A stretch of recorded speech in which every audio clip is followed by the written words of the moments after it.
ನಿಮ್ಮನ್ನೆಲ್ಲರನ್ನೂ ಇವತ್ತಿನ ಈ ಒಂದು ಈಸ್ಟರ್ ಸಂಡೇ ಸರ್ವಿಸ್ಗಾಗಿ ನಿಮ್ಗೆಲ್ಲರಿಗೂ ಯೇಸುವಿನ ಹೆಸರಿನಲ್ಲಿ ನಾನು ಸ್ವಾಗತ ಬಯಸ್ತಾ ಇವತ್ತಿನ ಸಂದೇಶವನ್ನು ನಾವು ಪ್ರಾರಂಭ ಮಾಡೋಣ.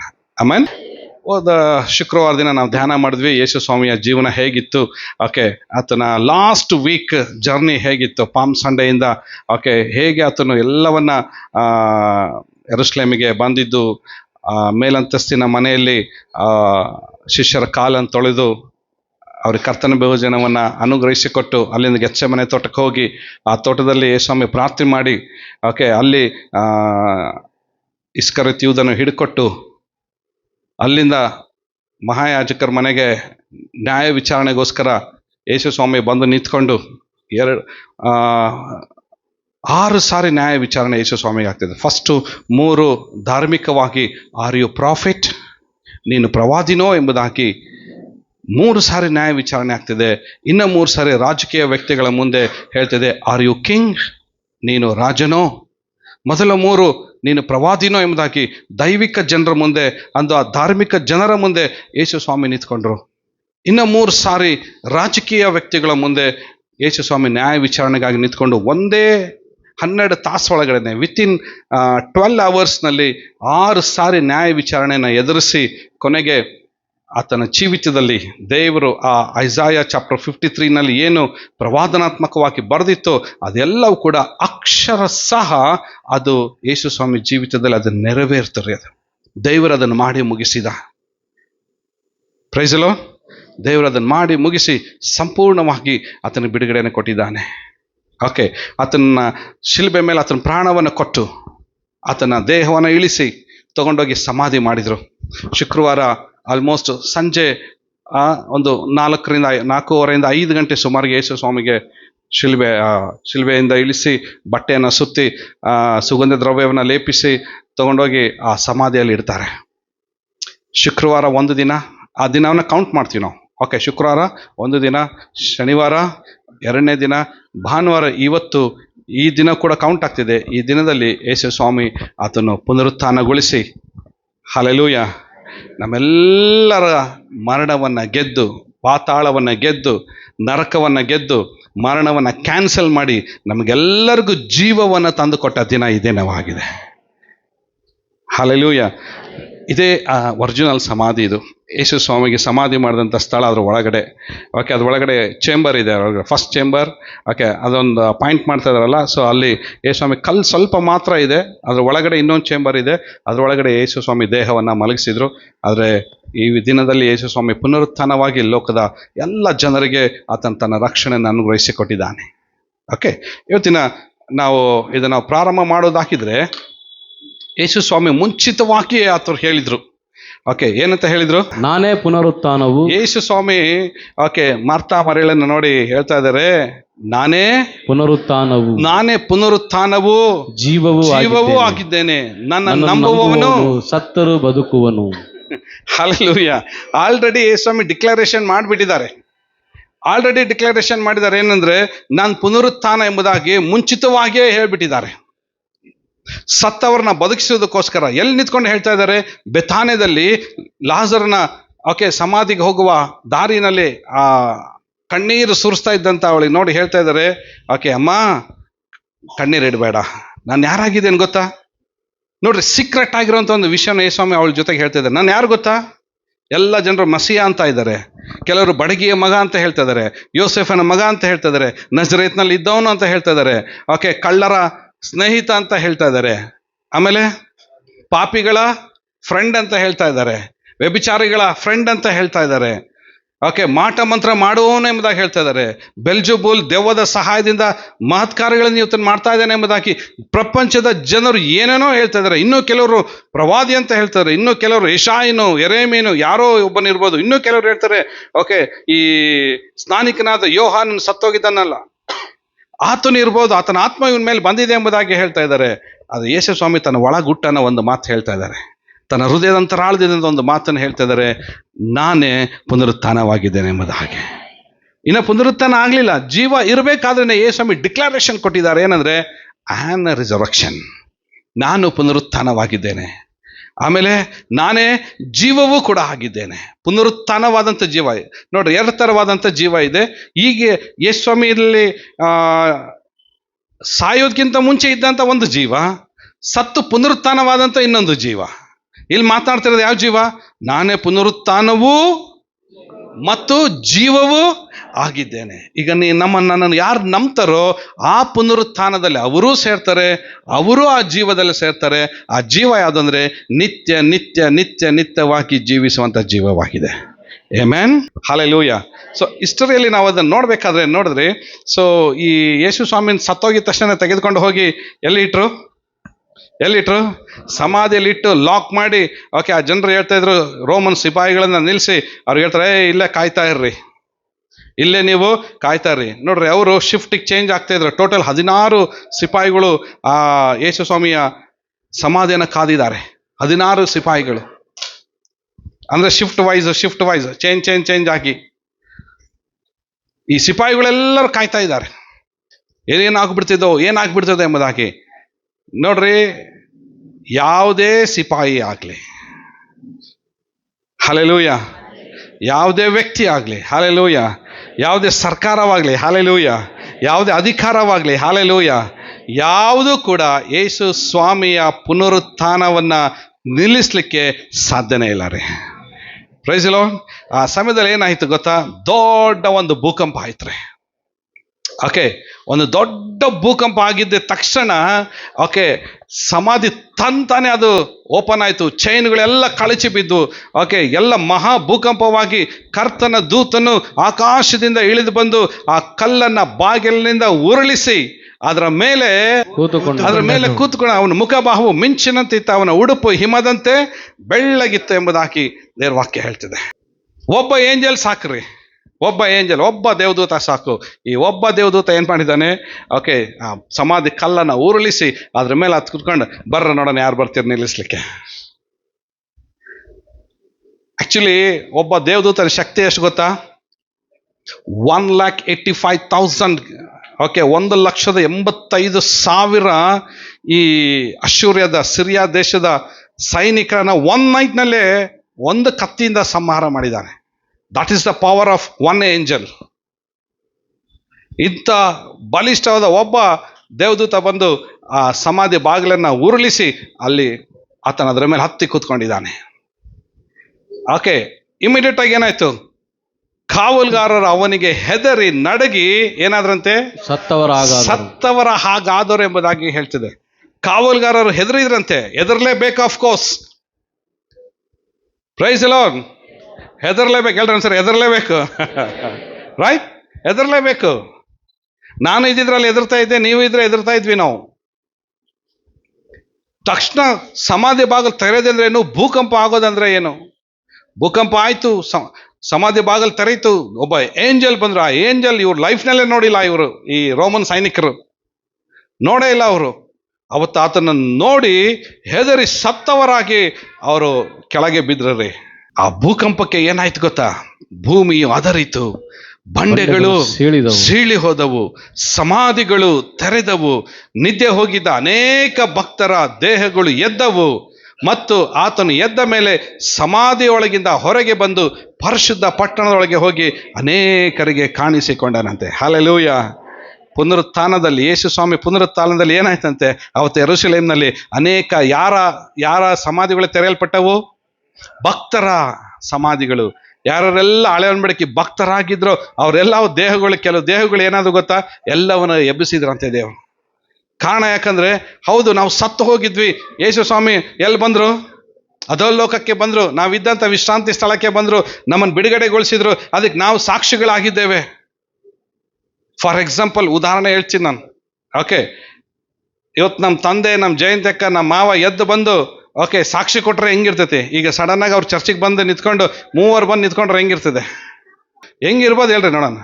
ಇಡೀ ಯೆರೂಸಲೇಮ್ ಅಲ್ಲೋಲ ಕಲ್ಲೋಲ ಆಗಿದೆ ಅವತ್ತು. ಒಂದ್ ಕಡೆ ಸಂತೋಷ, ಓಕೆ, ಒಂದ್ ಕಡೆ ಏನಾಗಿದೆ? ಸಂಭ್ರಮ.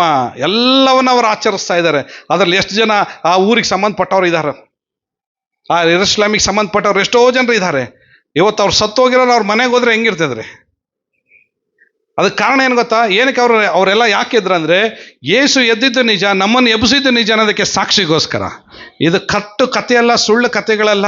ಓಕೆ, ಆ ಜನರು ದೇಹವನ್ನು ಏನೋ ರೂಪಾಂತರ ಮಾಡಿ ಅಥವಾ ಬೇರೆ ಯಾರೋ ಡೂಪ್ಲಿಕೇಟ್ ವ್ಯಕ್ತಿನ ತಂದು ಇವರನ್ನು ನಿಲ್ಲಿಸಿದ್ರು, ದೇಹವನ್ನು ತೆಗೆದುಕೊಂಡು ಹೋಗಿ ಎಲ್ಲೋ ಒಂದು ಹತ್ರ ಬಚ್ಚಿಟ್ಟು ಅವನ ಥರ ಇರೋರನ್ನೇ ಯಾರನ್ನ ಇವರು ಪ್ರೊಡ್ಯೂಸ್ ಮಾಡ್ತಾ ಇದ್ದಾರೆ ಎಂಬುದಾಗಿ ಈ ಮಹಾಯಾಜಕರು ಮಾಡಿದಂಥ ಕುತಂತ್ರ ಇದು. ಆ ಕುತಂತ್ರಕ್ಕೆ ಬದಲಾಗಿ ಇಷ್ಟು ಜನರು ಅವರ ದೇಹಗಳೆಲ್ಲ ಎದ್ದು ಯೇಸು ಸ್ವಾಮಿ ಜೊತೆಗೆ ಹೋಗಿ ಆ ಊರೊಳಗೆ ಹೋಗಿ ಸಾಕ್ಷಿ ಕೊಟ್ಟರೆ ಹೆಂಗಿರ್ತದೆ? ಸಾಕ್ಷಿ ಕೊಟ್ಟರು, ಇತಿಹಾಸವನ್ನು ಸ್ಥಾಪಿಸಿದ್ರು. ಆಮೇನ್. ಒಂದು ದೊಡ್ಡ ಇತಿಹಾಸವನ್ನು ಅವರು ಸ್ಥಾಪಿಸಿದ್ರಿ. ಇದು ಇವಾಗ ಏನಾಯ್ತು, ಈ ಘಟನೆ ಭೂಕಂಪ ಆಗಿದ್ದು ಇದೆಲ್ಲ ನೋಡಿ ಆ ಕೆಲವು ಸ್ತ್ರೀಯರಿಗೆ ಏನಾಯ್ತು ಗೊತ್ತಾ? ಮಾರ್ತಾಳಿಗೂ ಮರಿಯಳಿಗೂ, ಓಕೆ, ಆಮೇಲೆ ಇನ್ನೊಂದು ಮರಿಯ ಯಾರು, ಮಗ್ದಲದ ಮರಿಯಳು, ಅನೇಕ ಸ್ತ್ರೀಯರು, ಓಕೆ, ಅವರು ಅವರು ರಾತ್ರಿ ಎಲ್ಲ ನಿದ್ದೆ ಇಲ್ಲ ರೀ ಅವರಿಗೆ. ಯೇಸು ಸ್ವಾಮಿ ಹೇಳ್ತಾ ಇದ್ರು, ನಾನೇ ಪುನರುತ್ಥಾನ, ನಾನೇ ಪುನರುತ್ಥಾನ, ನಾನೇ ಪುನರುತ್ಥಾನ ಎಂಬುದಾಗಿದ್ದಾರೆ. ಇನ್ನು ಮೊಬ್ಬಿರುವಾಗಲೇ ವಾರದ ಮೊದಲನೇ ದಿವಸ ಇವತ್ತು, ವಾರದ ಬೆಳಗಾಗುವಾಗ, ವಾಕ್ಯ ಕ್ಲೀನ್ ಆಗಿದೆ ನೋಡ್ರಿ. ಸಬ್ಬತ್ ದಿನ ಆದ ಮೇಲೆ ವಾರದ ಮೊದಲನೇ ದಿವಸ ಬೆಳಗಾಗುವಾಗ ಮಗ್ದಲದ ಮರಿಯಳು, ಆ ಬೇರೆ ಮರಿಯಳು ಸಮಾಧಿಯನ್ನು ನೋಡುವುದಕ್ಕೆ ಬಂದರು. ಏನ್ ನೋಡ್ಲಿಕ್ಕೆ ಬಂದ್ರು? ಸಮಾಧಿಯನ್ನು ನೋಡ್ಲಿಕ್ಕೆ ಅವರು ಬಂದರು. ಅವ್ರ ಹೃದಯದಲ್ಲಿ ಒಂದು ಆಸೆ ಇತ್ತು. ಯೇಸು ಸ್ವಾಮಿ ಹೇಳಿದ್ರಲ್ಲ, ಓಕೆ, ಮನುಷ್ಯ ಕುಮಾರನು ಸತ್ತು 3ನೇ ದಿನದಲ್ಲಿ ಆತನು ದೇವರ ಮಹಾ ಮಹಿಮೆಯಿಂದ ಎದ್ದು ಬರ್ತಾನೆ ಎಂಬುದಾಗಿ ಹೇಳಿದ್ನೋ, ನಾನೇ ಪುನರುತ್ಥಾನ ಆಗಿದ್ದೇನೆ ಎಂಬುದಾಗಿ ಯಾವ ಸ್ವಾಮಿ ನುಡಿದಿದ್ದಾನೋ, ಈಗ ಏನಾಯ್ತು ಅದಕ್ಕೆ? Let us know. ಬರ್ರಿ ನಾವು ನೋಡೋಣ, ಹೋಗಿ ನಾವು ನೋಡೋಣ ಏನಾಗಿದೆ, ಸಮಾಧಿ ಬಾಗಿಲಿಗೆ ಏನಾಗಿದೆ. ಅವ್ರೇನು ಮಾಡಿದ್ರು? ಸುಗಂಧ ದ್ರವ್ಯವನ್ನು ತೆಗೆದುಕೊಂಡು ಕೈಯಲ್ಲಿ ಇಟ್ಕೊಂಡು ಸೀದಾ ಸಮಾಧಿ ಬಳಿಗೆ ಅವ್ರು ಓಡಿ ಬಂದರು. ಬಂದು ನೋಡಿದ್ರೆ ಅವ್ರಿಗೊಂದು ಆಶ್ಚರ್ಯ ಕಾದಿದೆ. ಸಮಾಧಿ ಬಾಗಿಲು ಏನಾಗಿದೆ? ಕಲ್ಲು ಏನಾಗಿದೆ? ಉರುಳಿಸಲ್ಪಟ್ಟಿದೆ. ಒಳಗಡೆಯಿಂದ ಒಂದು ಮಹಿಮೆ ಉಳ್ಳ ಬೆಳಕು ಅವ್ರ ಮುಂದೆ, ಓಕೆ, ತುಂಬಿ ಹರಿದು ಬರ್ತಾ ಇದೆ. Early in the morning. Okay, next ಏನಾಯ್ತು? ಒಳಗಡೆ ನೋಡಿದ್ರೆ ಯಾರಿದ್ದಾರೆ? 2 ದೇವದೂತರು ಇದ್ದಾರೆ. ಒಬ್ಬ ದೇವದೂತ ಹೇಳ್ತಾ ಇದ್ದಾನೆ, ಆ ದೂತನು ಆ ಹೆಂಗಸರಿಗೆ ಹೇಳ್ತಾ ಇದ್ದಾನೆ, ನೀವು ಹೆದರಬೇಡಿರಿ, ಡು ನಾಟ್ ಫಿಯರ್. ನೀವು ಹೆದರಬೇಡ್ರಿ, ಭಯಪಡಬೇಡ್ರಿ. ಇಲ್ಲಿ ನಡೀತಿರುವ ಘಟನೆಗೆ ಅಫ್ಕೋರ್ಸ್ ಅದು ಭಯಪಡುವಂಥ ಸಂಗತಿನೇ ಹೌದು, ಹೆದರುವಂಥ ಸಂಗತಿನೇ ಹೌದು. ಆದರೆ ದೇವದೂತ ಹೇಳ್ತಿದ್ದಾನೆ, ಭಯಪಡಬೇಡ್ರಿ, ಭಯಪಡಬೇಡ್ರಿ, ನೀವು ಹೆದರಬೇಡ್ರಿ. ಶಿಲುಬೆಗೆ ಹಾಕಲ್ಪಟ್ಟಿದ್ದ ಯೇಸುವನ್ನ ಹುಡುಕುತ್ತಿದ್ದೇರೆಂದು ಬಲ್ಲೆನು. ಬಂದು ಹುಡುಕ್ತಾ ಇದ್ದಾರೆ ಅವರು. ಎಲ್ಲಿ ಸ್ವಾಮಿ? ನಾವು ಇಲ್ಲೇ ಮಲಗಿಸಿದ್ವಲ್ಲ. ದೂತ ಹೇಳ್ತಾ ಇದ್ದಾನೆ, ನೀವು ಯೇಸುವನ್ನ ಹುಡುಕ್ತಿದ್ದೀರೆಂದು ಬಲ್ಲೆನು. ಆತನು, ಜೋರಾಗಿ ಹೇಳ್ರಿ, ಆತನು ಇಲ್ಲಿ ಇಲ್ಲ, ಇಲ್ಲಿ ಇಲ್ಲ, ಇಲ್ಲ. ವಾವ್, ಆತನು ಇಲ್ಲಿ ಇಲ್ಲ. ಇನ್ನೇನಾಗಿದೆ? ಯಾರು ಎತ್ಕೊಂಡು ಹೋದ್ರ? ನೋ, ಆತನು ಹೇಳಿದಂತೆ ಎದ್ದಿದ್ದಾನೆ. ಹಲ್ಲೆಲೂಯ. ಒಂದ್ಸರಿ ಆಕ್ಷನ್ ಅಲ್ಲಿ ಹೇಳ್ರಿ, ಆತನು ಹೇಳಿದಂತೆ ಎದ್ದಿದ್ದಾನೆ, ಆತನು ಹೇಳಿದಂತೆ ಎದ್ದಿದ್ದಾನೆ. ಆಮೆನ್. ಓಕೆ, ಬನ್ನಿ ಆತನು ಮಲಗಿದ್ದ ಸ್ಥಳವನ್ನು ನೋಡಿರಿ. ಇದೇ ಸ್ಥಳದಲ್ಲೆಲ್ಲ ಮಲಗಿಸಿದ್ದು ನೋಡ್ರಿ. ಆತನ ಬಟ್ಟೆ ಇಲ್ಲೇ ಇದೆ. ಕೈ ಪಾವುಡ ಅಂದ್ರೆ ಆ ಮೇಲಿದ್ದಂತ ಒಂದು ಟವಲ್ ಅದೇನಾಗಿದೆ, ಕ್ಲೀನ್ ಆಗಿ ಮಡಚಿ ಈ ಸೈಡಲ್ಲಿ ಇಟ್ಟಿದೆ, ತಲೆ ಹತ್ರ ಇಟ್ಟಿದೆ. ಇನ್ನೊಂದು ಸೈಡ್ ನಲ್ಲಿ ಆತನ ಬಟ್ಟೆ ಇದು ಯಾವ ಬಟ್ಟೆ ಅಂದ್ರೆ ಇದು ಈ ಯೇಸುಸ್ವಾಮಿ ಶಿಲ್ಬೆ ಮೇಲಿಂದ ಇಳಿಸಿ ಒಂದು ಸ್ಲ್ಯಾಬ್ ಮೇಲೆ ಮಲಗಿಸ್ತಾರೆ. ಓಕೆ, ಅಲ್ಲಿ ಈ ಬಟ್ಟೆ ತಂದಿದ್ದು ಯಾರಂದ್ರೆ ನಿಕೋದೇಮನು ತರ್ತಾನೆ. ನಿಕೋದೇಮನು 11 ಅಡಿ, ಓಕೆ, 4 ಅಂಗುಲ ಮತ್ತು 3 ಅಡಿ 2 ಅಂಗುಲ ಉದ್ದ ಇರುವಂಥ ಫೈನ್ ವೈಟ್ ಲೈನಿನ್ ಕ್ಲಾತ್ ಅದನ್ನ ತಂದು ಯೇಸುಸ್ವಾಮಿ ದೇಹಕ್ಕೆ ಅವರು ಸುತ್ತಿ ಅಲ್ಲಿಟ್ಟಿದ್ರು. ಈಗ ನೋಡಿದ್ರೆ ಆ ಬಟ್ಟೆ ಅಲ್ಲೇ ಇದೆ. ಅದು ಗುರುತೇನಂದ್ರೆ ಅದೇ ಬಟ್ಟೆ ಗುರುತು. ಆತನು ಇಲ್ಲಿ ಇಲ್ಲ, ಹೇಳಿದಂತೆ ಆತನು ಏನಾಗಿದ್ದಾನೆ? ಆತನು ಎದ್ದಿದ್ದಾನೆ. ಈಗ ಅವ್ರು ಭಯಗ್ರಸ್ತರಾಗಿ ಅವರು ಏನಾದ್ರು ಗೊತ್ತಾ, ಓಡೋಗ್ತಾ ಇದ್ದಾರೆ. ಈಗ ಅವರು ಯಾರಿಗೆ ಹೇಳ್ಬೇಕೀಗಿದ್ದೇನೆ? ಈಗ ಈ ವಿಷಯ ಯಾರಿಗೆ ಹೇಳ್ಬೇಕಿದು? ಶಿಷ್ಯಂದ್ರಿಗೆ, ಅಪೋಸ್ತಲರಿಗೆ ಹೇಳೋದಕ್ಕೋಸ್ಕರ ಅವ್ರು ಓಡ್ತಾ ಇದ್ದಾರೆ. ಭಯಗ್ರಾಂತರಾಗಿ ಅವ್ರು ಓಡ್ತಾ ಇದ್ದಾರೆ. ಓಕೆ, ಅಲ್ಲಿ ವಾಕ್ಯ ಹೇಳ್ತಿದ್ ನೋಡ್ರಿ, ಅವರು ಭಯದಿಂದಲೂ ಮಹಾ ಸಂತೋಷದಿಂದಲೂ ಬೇಗ ಸಮಾಧಿಯ ಬಳಿಯಿಂದ ಹೊರಟು ಆತನ ಶಿಷ್ಯರಿಗೆ ತಿಳಿಸುವುದಕ್ಕೆ ಓಡಿ ಹೋದರು. ಯೇಸು ಅವರ ಎದುರಿಗೆ ಬಂದು ನಿಮಗೆ ಶುಭವಾಗಲಿ ಅಂದನು. ಅವರು ಹತ್ತಿರಕ್ಕೆ ಬಂದು ಆತನ ಪಾದಗಳನ್ನು ಹಿಡಿದು ಆತನಿಗೆ ನಮಸ್ಕಾರ ಮಾಡಿದರು. ಯೇಸು ಅವರಿಗೆ, ಹೆದರಬೇಡಿರಿ, ನನ್ನ ಸಹೋದರರ ಬಳಿಗೆ ಹೋಗಿರಿ, ಅವರು ಗಲಿಲಾಯಕ್ಕೆ ಹೋಗಬೇಕೆಂದು ಹೇಳಿರಿ, ಅಲ್ಲಿ ನನ್ನನ್ನು ನೋಡುವರು ಎಂದು ಹೇಳಿದನು. ಓಡಿ ಹೋಗಿ ಹೇಳ್ರಿ ಅವರಿಗೆ, ಆ ಜನರಿಗೆ ಹೋಗಿ ಹೇಳ್ರಿ, ನನ್ನನ್ನು ಅವ್ರು ನೋಡ್ತಾರೆ. ಗಲಿಬಿಲಿಯಲ್ಲಿ ದುಃಖದಲ್ಲಿ ಭಯಗ್ರಾಂತರಾಗಿ ಇದ್ದಂಥ ಶಿಷ್ಯರ ಬಳಿಗೆ ಓಡಿ ಹೋಗಿ ಅವ್ರಿಗೆ ನೀವು ಹೇಳ್ರಿ, ಅವ್ರಿಗೂ ಕೂಡ ಹೇಳ್ರಿ, ಹೆದರಬೇಡ್ರಿ, ನಾನು ಹೇಳಿದಂತೆ ನನಗೆ ಎದ್ದಿದ್ದೇನೆ, ನನ್ನನ್ನು ಎಲ್ಲಿ ನೋಡ್ತೀರಾ ನೀವು? ಗಲಿಲಾಯಕ್ಕೆ ಬನ್ರಿ, ಗಲಿಲಾಯದಲ್ಲಿ ನನ್ನನ್ನು ನೀವು ನೋಡುವಿರಿ. ಯಾಕೆ ಗಲಿಲಾಯಕ್ಕೆ ಯೇಸುಸ್ವಾಮಿ ಹೇಳಿದ್ರು? ಅಲ್ಲೇ ಯಾಕೆ ಅವ್ರಿಗೆ ಕಾಣಿಸ್ಕೊಳ್ಳಿಲ್ಲ ಎಂಬ ನೋಡಿದರೆ, ಸೊ ಅಲ್ಲೇ ಏನಾದ್ರು ಕಾಣಿಸ್ಕೊಂಡಿದ್ರೆ ಯಹೂದ್ಯರ ಒಂದು ಅವರ ಒಂದು ರಿಲಿಜನ್ ಪ್ರಕಾರವಾಗಿ ಸತ್ತು ಹೋದ ಮನುಷ್ಯನು 3 ದಿನಗಳ ತನಕ ಅವನ ಆತ್ಮ ಅಲ್ಲೇ ಇರ್ತದೆ. 4ನೇ ದಿನ ಆಗಿದ ಮೇಲೆ ಅವನ ಆತ್ಮ ಶಿಯೋಲ್ ಅಥವಾ ಹೆಡಿಸ್ ಎಂಬ ಕರೀತಾರೆ, ಆ ಪ್ಲೇಸಕ್ಕೆ ಹೋಗಿ ರೆಸ್ಟಲ್ಲಿ ಹೋಗ್ಬಿಡ್ತದೆ. ಬಟ್ ಆದರೆ ಯೇಸುಸ್ವಾಮಿ ಎದ್ದಿದ್ದಿಲ್ಲಿ ಎಷ್ಟು? 3ನೇ ದಿನ. 3 ದಿನದಲ್ಲಿ ಯೇಸುಸ್ವಾಮಿ ಎದ್ದು ಬಿಟ್ರು. ಓಕೆ, ಈಗ ಅವ್ರು ಏನಾಗಿದೆ, ಅವರೆಲ್ಲರೂ ಯಹೂದ್ಯರಾಗಿದ್ದರಿಂದ ಸಡನ್ ಆಗಿ ನೋಡಿದಾಗ ಅವರು ದೆವ್ವ ಅಥವಾ ಭೂತ ಎಂಬುದಾಗಿ ನಂಬಿಡ್ತಾರೆ. ಒಂದು ವೇಳೆ 3 ದಿನದಲ್ಲಿ ಯಾರು ಎದ್ದು ಬಂದರೆ ಅದು ಒರಿಜಿನಲ್ ಅಲ್ಲ, ಅದು ದೆವ್ವ ಅಥವಾ ಭೂತದ ಕಾರ್ಯ ಎಂಬುದಾಗಿ ಅವರ ಒಂದು ಬಿಲೀಫ್ ಇತ್ತು, ಅವ್ರದ್ದೊಂದು ನಂಬಿಕೆ ಇತ್ತು ಯಹೂದ್ಯರದು. ಅದಕ್ಕೆ ಹೇಳ್ತಿದ್ರೆ, ನೀವು ಇಲ್ಲೇ ನಂಬಿದ್ರೆ ಮೊದಲೇ ಈ ಊರಲ್ಲಿ ದೊಡ್ಡ ಗಲಿಬಿಲಿ ಆಗಿದೆ.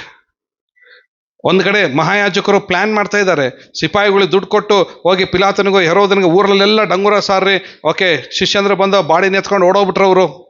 ಹೋಗಿ ಎಲ್ಲ ಕಡೆ ಸುಳ್ಳು ಸುದ್ದಿಯನ್ನು ಹಬ್ಬಸ ಎಂದಾಗ ಒಂದು ಕಡೆ ಅದು, ಇನ್ನೊಂದು ಕಡೆ ಭಕ್ತರ ದೇಹಗಳಿದ್ದ ಅವ್ರವ್ರ ಮನೆಗಳು ಹೋಗಿದೆ, ದೊಡ್ಡ ಒಂದು ಸಂಭ್ರಮ. ಇಡೀ ಪಟ್ಟಣದಲ್ಲೇ ಒಂದು ದೊಡ್ಡ, ಒಂದು ಕಡೆ ಗಲಿಬಿಲಿ, ಒಂದು ಕಡೆ ಅಸಮಾಧಾನ, ಒಂದು ಕಡೆ ಸಮಾಧಾನ, ಸಂತೋಷ ಎಲ್ಲ ಇದೆ ಆ ಊರಿನಲ್ಲಿ. ಓಕೆ, ಇದ್ರ ಮಧ್ಯದಲ್ಲಿ ಯೇಸುಸ್ವಾಮಿ ಒಂದು ಪ್ರೈವೇಟ್ ಆಗಿ ಅವರನ್ನು ತನ್ನ ಪುನರುತ್ಥಾನದ ದರ್ಶನವನ್ನು ಅವ್ರಿಗೆ ಕೊಡೋದಕ್ಕೋಸ್ಕರ ಅವ್ರು ಈ ಸ್ತ್ರೀಯರಿಗೆ ಹೇಳ್ತಾರೆ, ಓಡಿ ಹೋಗಿ ನೀವು ಯಾರಿಗೆ ಹೇಳ್ರಿ? ಶಿಷ್ಯಂದ್ರಿಗೆ ಹೋಗಿ ಹೇಳ್ರಿ. ಅವ್ರು ಸೈಟಾಗಿ ಅವ್ರು ಬಂದರು, ಶಿಷ್ಯಂದ್ರ ಹತ್ರ ಬಂದು ಹೇಳ್ತಾರೆ, ಸಮಾಧಿ ಬಳಿಯಿಂದ ಹಿಂದಿರುಗಿ ಹೋಗಿ ಆ ಸಂಗತಿಗಳನ್ನೆಲ್ಲ 11 ಮಂದಿ ಶಿಷ್ಯರಿಗೂ ಉಳಿದವರೆಲ್ಲರಿಗೂ ತಿಳಿಸಿದರು. ಅವ್ರೇನು ನೋಡಿದ್ರು? ಯಾವ ಸಮಾಧಿ ಖಾಲಿಯಾಗಿತ್ತು, ಯಾವ ದೇವದೂತನ ನೋಡಿದ್ರು, ಯಾವ ಬಟ್ಟೆಯನ್ನು ನೋಡಿದ್ರು, ಬರುವ ದಾರಿಯಲ್ಲಿ ಯೇಸುಸ್ವಾಮಿ ಸ್ವತಃ ಕಾಣಿಸ್ಕೊಂಡು ಹೆದರಬೇಡ್ರಿ, ಯಾವ ಸ್ವಾಮಿ ಅವ್ರಿಗೆ ದರ್ಶನ ಕೊಟ್ಟಿದ್ರು ಅದೇ ಸ್ವಾಮಿ ನಾವು ನೋಡಿದ್ದೇವೆ, ಬಂದ್ಬೇಕಾರೆ ಅದನ್ನ ಎಲ್ಲಿಗೆ ಹೋಗ್ರಿ ಅಂತ ಹೇಳಿದ್ದಾರೆ? ಈಗ ಗಲಿಲಾಯಕ್ಕೆ ಹೋಗ್ರಿ ಎಂದಾಗಿದ್ದಾರೆ. ಬನ್ರಿ ಎಲ್ಲ ನಾವು ಗಲಿಲಾಯಕ್ಕೆ ಹೋಗೋಣ. ಆದ್ರೂ ಯಾರಿಗೆ ನಂಬಿಕೆ ಬರಲಿಲ್ಲ?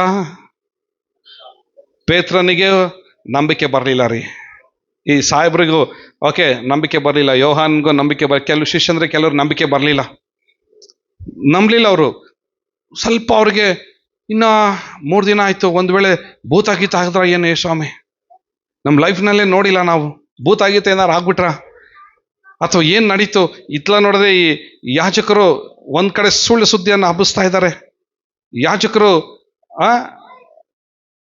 ಅವ್ರೇನೋ ಬೇರೆ ಪ್ಲಾನ್ ಏನು ಹೇಳ್ತಾ ಇದ್ದಾರೆ, ಏನಾಯ್ತು? ಲೆಟ್ ಮಿ ಸಿ, ಹೋಗಿ ನಾನು ನೋಡ್ತೀನಿ ಎಂಬುದಾಗಿ ಓಡಿ ಹೋಗಿ ಆತನ ಸಮಾಧಿಯನ್ನು ನೋಡ್ತಾ ಇದ್ದಾನೆ. ಈಗ ನೋಡ್ರಲ್ಲಿ ವಾಕ್ಯ ಹೇಳ್ತಿದೆ, ಸೀಮೋನ್ ಪೇತ್ರನು ಅವನ ಹಿಂದೆ ಬಂದು ಸಮಾಧಿಯೊಳಕ್ಕೆ ಹೋಗಿ ಆ 4 ಬಟ್ಟೆಗಳು ಬಿದ್ದಿರುವುದನ್ನು, ಆತನ ತಲೆ ಮೇಲಿದ್ದ ಕೈಪಾವುಡವು ಆ 4 ಬಟ್ಟೆಗಳು ಕೂಡ ಇರದೆ ಸುತ್ತಿ ಹೋದ್ರಿ, ಒಂದು ಕಡೆಯಲ್ಲಿ ಬೇರೆ ಇರುವುದನ್ನು ನೋಡಿದನು. ಆಗ ಸಮಾಧಿಯ ಬಳಿಗೆ ಮೊದಲು ಬಂದಿದ್ದ ಆ ಮತ್ತೊಬ್ಬ ಶಿಷ್ಯನು ಸಹ ಒಳಕ್ಕೆ ಹೋಗಿ ನೋಡಿ ನಂಬಿದನು ಎಂಬುದಾಗಿ ಇಲ್ಲೊಂದು ಘಟನೆ ನಡೀತಾ ಇದೆ ನೋಡ್ರಿ. ಅಲ್ಲಿ ವಾಕ್ಯ ಹೋದ್ರೆ ಅದನ್ನ 4 ಬಟ್ಟೆಗಳು ಬಿದ್ದಿರುವುದನ್ನು ಮತ್ತೇನಂತೆ, ಆತನ ತಲೆಯ ಮೇಲಿದ್ದ ಕೈಪಾವುಡವು ಆ 4 ಬಟ್ಟೆಗಳ ಕೂಡ ಇರದೆ, ಹೌದ್ರಿ, ಸುತ್ತಿ ಒಂದು ಕಡೆಯಲ್ಲಿ ಬೇರೆ ಇರುವುದನ್ನು ನೋಡಿದನು. ಅವನ್ ಬಲಗೈ ಕೆಳಗಿತ್ತು ನೋಡ್ರಿ, ಅಲ್ಲಿ ಕಾಣಿದ ಅವನ ಬಲಗೈ ಕೆಳಗಡೆ ಆ ಒಂದು ಟವಲ್ ಕ್ಲೀನಾಗಿ ಮಡಚಿ ಅಲ್ಲಿಟ್ಟಿದೆ. ಅದಕ್ಕೊಂದು ಮೀನಿಂಗ್ ಇದೆ ರೀ. ಅದಕ್ಕೆ ಏನು ಮೀನಿಂಗ್ ಇದೆ ಅಂದರೆ, ಯಹೂದ್ಯರ ಮನೆಗೆ ಯಾರಾದರೂ ಒಬ್ರು ಗೆಸ್ಟ್ ಬಂದರೆ ಅವ್ರೇನು ಮಾಡ್ತಾರೆ, ಅತಿಥಿ ಸತ್ಕಾರ ಮಾಡ್ತಾರೆ. ಅವರಿಗೆ ಅತಿಥಿ ಸತ್ಕಾರ ಫಸ್ಟ್ ಬಂದಿದ ತಕ್ಷಣವೇ ಅವ್ರು ಕಾಲು ತೊಳಿಲಿಕ್ಕೆ ನೀರು ಕೊಡ್ತಾರೆ. ಆಮೇಲೆ ಒಂದು ಕರ್ಚೀಫ್ ಕೊಡ್ತಾರೆ. ಅವ್ರು ಕರ್ಚೀಫ್ ಮೀನ್ಸ್ ಇಷ್ಟಿರ್ತದೆ ಅದು, ಓಕೆ, ಒಂದು ಟವಲ್ ಥರ ಇರ್ತದೆ, ಒಂದು ಸಣ್ಣ ಟವಲ್. ಅದನ್ನು ಅವರು ಕೊಡ್ತಾರೆ. ಅವ್ರ ಮುಖ ಎಲ್ಲ ಒರೆಸ್ಕೊಂಡು ಅದನ್ನು ಅವ್ರು ಊಟ ಆಗೋ ತನಕ ಅವರೇ ಇಟ್ಕೊಂಡಿರ್ಬೇಕದು. ಊಟ ಆಗಿದ್ಮೇಲೆ ಅವರು ಹಾಗೆ ಹಿಂಗೆ ಜಸ್ಟ್ ಹಿಂಗೆ ಮುದುಡಿ ಒಂದು ಮೂಲೆಯಲ್ಲಿ ಇಟ್ಟು ಹೋದರೆ, ಇನ್ನೊಂದು ಸತಿ ನಿಮ್ಮ ಮನೆಗೆ ನಾನು ಬರಲ್ಲ, ನಿಮ್ಮ ಅತಿಥಿ ಸತ್ಕಾರ ನನಗೆ ಇಷ್ಟ ಆಗಲಿಲ್ಲ, ನೀವು ನನ್ನನ್ನು ಹಿಂಗೆ ನೋಡಿದ್ರಿ, ಊಟ ಮಾಡ್ಬೇಕಾರೆ ಅವರು ತಿನ್ನಂತಂದೇಳಿ ಹಿಂಗೆ ಮೂತಿ ಹಿಂಗಂದು ಬಡಿಸಿದ್ರು ಅಂತಂದೇಳಿ ಆ ಮನೆಯ ವಿಷಯದಲ್ಲಿ ಬೇಸರಗೊಳ್ಳಂತ ಸಂಗತಿ ಅದು. ಅವ್ರ ಗೆಸ್ಟ್ ಹೋಗಿದ ತಕ್ಷಣ ಆ ಮನೆ ಯಜಮಾನನ ಆ ಟವಲ್ ನೋಡ್ತಾನೆ, ಹಿಂಗೆ ಅದನ್ನ ಹಿಂಗೆ ಮುದಡಿ ಅಲ್ಲಿ ಬಿಸಾಕಿದ್ರೆ, ಓಕೆ ಅರ್ಥ ಆಯ್ತು ನಾನು ಹೇಳೋದು? ಓಕೆ, ಇಲ್ಲಿದೆ ಅಲ್ಲ ಇದು, ಹಿಂಗೆ ಇದನ್ನ ಜಸ್ಟ್ ಹಿಂಗೆ ಕೈಯೆಲ್ಲ ಒರೆಸ್ಕೊಂಡು ಹಿಂಗಂದು ಹಿಂಗಿಟ್ರೆ, ಓಕೆ, ಆ ಮನೆಯ ಅತಿಥಿ ಸತ್ಕಾರ ಅವ್ರಿಗೆ ಇಷ್ಟ ಆಗಲಿಲ್ಲ ಅಂತ ಅರ್ಥ. ಮತ್ತು ಹೇಳ್ತಾರೆ, ಇನ್ನೊಂದ್ಸತಿ ನಿಮ್ಮ ಮನೆ ಕಡೆ ತಲೆ ಹಾಕೋ ಮಕ್ಕಳಲ್ಲ, ನಾನು ಬರಲ್ಲ ನಿಮ್ಮ ಮನೆಗೆ ಅಂತ. ಆದರೆ ಯಹೂದ್ಯರ ಮನೆಗೆ ಬಂದು ಅವ್ರು ಇದನ್ನ ಟವಲ್ ತಗೊಂಡು ಮಾತಾಡ್ತಾ ಅವ್ರು ಹಿಂಗೆ ಮಡ್ಚಿದ್ರು ಅಂದರೆ, ಓಕೆ, ಈ ಮನೆ ಯಜಮಾನನು ಅಥವಾ ಮನೆ ಯಜಮಾನ್ತಿ ಇದನ್ನ ನೋಡ್ತಾ ಇರ್ತಾರೆ ಅವ್ರು ಮಡ್ಚೋದನ್ನ. ಈ ಥರ ಮಡಚಿ ಕ್ಲೀನಾಗಿ ಈ ಥರ ಮಡಚಿ ಹಿಂಗಿಟ್ಟು, ಓಕೆ, ಹಿಂಗಿಟ್ಟು ಅವನೇನಾದ್ರು ಹೋದ ಅಂದರೆ, ಹಿಂಗೆ ಕ್ಲೀನಾಗಿ ಮಡಚಿಟ್ಟು ಹೋದ ಅಂದರೆ, ನಿಮ್ಮ ಮನೆ ಅತಿಥಿ ಸತ್ಕಾರ ನನಗೆ ಇಷ್ಟ ಆಗಿದೆ. ಮತ್ತೆ ಹೇಳ್ತಾನೆ, ನಾನು ಇನ್ನೊಂದು ಸಾರಿ ತಿರುಗಿ ಬರ್ತೇನೆ, ನಾನು ತಿರುಗಿ ಬರ್ತೇನೆ, ಅಲ್ಲಿ ಕಮ್ ಬ್ಯಾಕ್, ಇನ್ನೊಂದು ಸತಿ ಬರ್ತೀನಿ. ನನಗೆ ನೀವು ತುಂಬ ಇಷ್ಟ ಆಡ್ಸಿದ್ರಿ, ಆಮೇಲೆ ನೀವು ನನ್ನ ಹೃದಯಕ್ಕೆ ಬಹಳ ಹತ್ತಿರವಾದ್ರಿ, ನಿಮ್ಮ ಅತಿಥಿ ಸತ್ಕಾರ ನನಗೆ ತುಂಬ ಇಷ್ಟ ಆಯಿತು, ಮತ್ತೆ ನಾನು ನಿಮ್ಮ ಜೊತೆಗೆ ಬರ್ತೀನಿ, ಮತ್ತೆ ನಾನು ತಿರುಗಿ ಬರ್ತೀನಿ ಎಂಬುದಾಗಿ ಹೇಳುವ ಸೂಚನೆ, ಓಕೆ, ಆ ಒಂದು ಕೈ ಪಾವಾಡೋದಾಗಿತ್ತು. ಯೇಸು ಸ್ವಾಮಿ ಹೇಳ್ತಿದ್ರೆ ಕ್ಲೀನಾಗಿ ಏನು ಮಾಡಿಟ್ಟವ್ರಲ್ಲಿ ಮಡಚಿಟ್ಟೋಗ್ಯಾರ. ಯಾರು ಮಡಿಸಿದಾರ ಅದನ್ನ? ಯೇಸು ಸ್ವಾಮಿ ಎದ್ದು ಹಾಸಿಗೆಯಲ್ಲಿ ಹಂಗೆ ಎದ್ದು ಓಡ್ ಬಂದಿಲ್ಲ, ಕ್ಲೀನಾಗಿ ಒಂದು ಹತ್ರ ಮಡಚಿ ಕ್ಲೀನಾಗಿ ಅಲ್ಲಿ ಇಟ್ಟು ಬಂದಿದ್ದಾರೆ. ಸಾಹೇಬರು ಬಂದು ನೋಡ್ತಾ ಇದ್ದಾರೆ, ನೋಡಿ ಆಶ್ಚರ್ಯ ಆಯ್ತು, ಅರೆ ಮಡಚಿರೋದ ನೋಡ್ತಾ ಇದ್ದೇವೆ. ಅದ ಅರ್ಥ ಏನಂದ್ರೆ, ಇಲ್ಲಿಂದ ಹೋಗಿದ್ದೀನಲ್ಲ ನಾನು, ಮತ್ತೆ ಬರ್ತೀನಿ, ನಾನು ಮತ್ತೆ ಬರ್ತೀನಿ ತಿರುಗಿ, ಆಮೇನ್, ಇದೇ ಯೆರೂಸಲೇಮ್ ಪಟ್ಟಣದಲ್ಲೇ ಮತ್ತೆ ಬರ್ತೀನಿ, ಮತ್ತೆ ನೀವು ನನ್ನನ್ನು ನೋಡ್ತೀರಾ. ಅವ್ರು ಯಾವ ಅತಿಥಿ ಸತ್ಕಾರ ಮಾಡಿದಾರ್ರಿ? ನೋಡ್ತಿರೋದು ಯಾರು ಇದು? ಹಲೋ, ನೋಡ್ತಿರೋದು ಯಾರು? ಜಸ್ಟ್ 3 days ಬ್ಯಾಕ್ ಸಾಹೇಬ, ಓಕೆ, 3 ಸಾರಿ ಹೇಳಿದಾನೆ, ಯೇಸು ಯಾರು ನನಗೆ 3 ಸಾರಿ ಕೋಳಿ ಕೂಗೋದ್ಕಿಂತ ಮುಂಚೆ 3 ಸಾರಿ ನೋಡಿ, ಇದು ಒಂದು ಅತಿಥಿ ಸತ್ಕಾರ. ಯಾರ್ದು? ಪೇತ್ರ ಸಾಹೇಬ್ರದ್ದು. ಇದು ಒಂದು ಅತಿಥಿ ಸತ್ಕಾರ, ರೈಟ್? ಅದು ಯೇಸ್ವಾಮಿ ಹೇಳ್ತಿದ್ರೆ, ಓಕೆ, ಯಾಕೆ ಅವನಿಗೆ ಅದು ತೋರಿಸಿದ್ರಂದ್ರೆ, ಶಿಲ್ಬೆ ಮೇಲೆ ಸ್ವಾಮಿ ಅವ್ರು ಏನು ಮಾಡ್ತಾ ಇದ್ದಾರೋ, ತಂದೆ ಅವ್ರು ಏನು ಮಾಡ್ತಿದ್ರು ಅವರು ಅರಿಯರು ಎಂಬುದಾಗಿ ಏನು ಹೇಳಿದ್ರು, ಅಲ್ಲೇ ಇಡೀ ಪ್ರಪಂಚಕ್ಕೆ ಕ್ಷಮಾಪಣೆ ಸಿಕ್ಬಿಟ್ಟಿದೆ. Price the lord. ಎಲ್ಲ ಕ್ರಿಮಿನಲ್ಸ್ಗಳಿಗೂ, ಎಲ್ಲ ಅಲ್ಲಗಳೆಯುವಂಥವ್ರಿಗೂ, ಓಕೆ, ಎಲ್ಲ ಥರವಾದಂಥ ಜಾತಿ, ಕುಲ, ಭಾಷೆ, ಪ್ರಜೆ, ಜನಾಂಗಗಳಿಗೆ ಎಲ್ಲರಿಗೂ ಕೂಡ ಒಂದೇ ಸಾರಿ ಒಂದು ಪ್ರೇಯರ್ನಲ್ಲಿ ಇಡೀ ಪ್ರಪಂಚದ ಕ್ಷಮಾಪಣೆ ಸ್ವಾಮಿ ತಂದುಕೊಟ್ಟಿದ್ದಾನೆ. Hallelujah, hallelujah. ಹೋಲ್ ನೈಟ್ ನಿದ್ದೆ ಮಾಡಿಲ್ಲ ರೀ, 3 days ನಿದ್ದೆ ಮಾಡಿಲ್ಲ ಪೇತ್ರ. ಆ ವರ್ಡ್ ಕೇಳಿದಾಗಿಂದ ಅವನಿಗೆ ಸಮಾಧಾನ ಆಗಿಲ್ಲ, ಅಳ್ತಾನೆ ಇದ್ದಾನೆ. ಹಿಸ್ಟ್ರಿ ಹೇಳ್ತಿದೆ 36 ವರ್ಷ ಹತ್ತಿದ್ದಾನ್ರಿ ಅವನು. 36 years, 36 ವರ್ಷ ರೋಮ್ನಲ್ಲಿ ಅವನಿಗೆ ಶಿಲ್ಬೆಗೆ ಹಾಕಬೇಕಾದ್ರೆ ಅವನು ಹೇಳ್ತಾನೆ, ನಾನು ಹೀಗೆ ಸ್ವಾಮಿ ಥರ ನಾನು ಶಿಲ್ಬೆ ಮೇಲೆ ಸಾಯೋದಕ್ಕೆ ನಾನು ಅಯೋಗ್ಯನು, ನನಗೆ ಯಾವ ಅರ್ಹತೆ ನನಗಿಲ್ಲ, ನನ್ನ ತಲೆ ಆತನ ಪಾದದ ಕೆಳಗೆ ಬರಬೇಕೆಂಬುದಾಗಿ ನನಗೆ ಉಲ್ಟಾ ಶಿಲ್ಬೆಗೆ ಹಾಕ್ರಿ ಎಂಬುದಾಗಿ ಹೇಳಿ ತಲೆ ಕೆಳಗೆ ಮಾಡಿ ಉಲ್ಟಾ ಶಿಲ್ಬೆಗೆ ಹಾಕಿ ಅವನನ್ನು ತನ್ನ ಪ್ರಾಣವನ್ನು ಯೇಸ್ವಾಮಿ ಪಾದದ ಬಳಿಯಲ್ಲಿ ತನ್ನ ಪ್ರಾಣವನ್ನು ಬಿಟ್ಟಿದ್ದಾನವನು.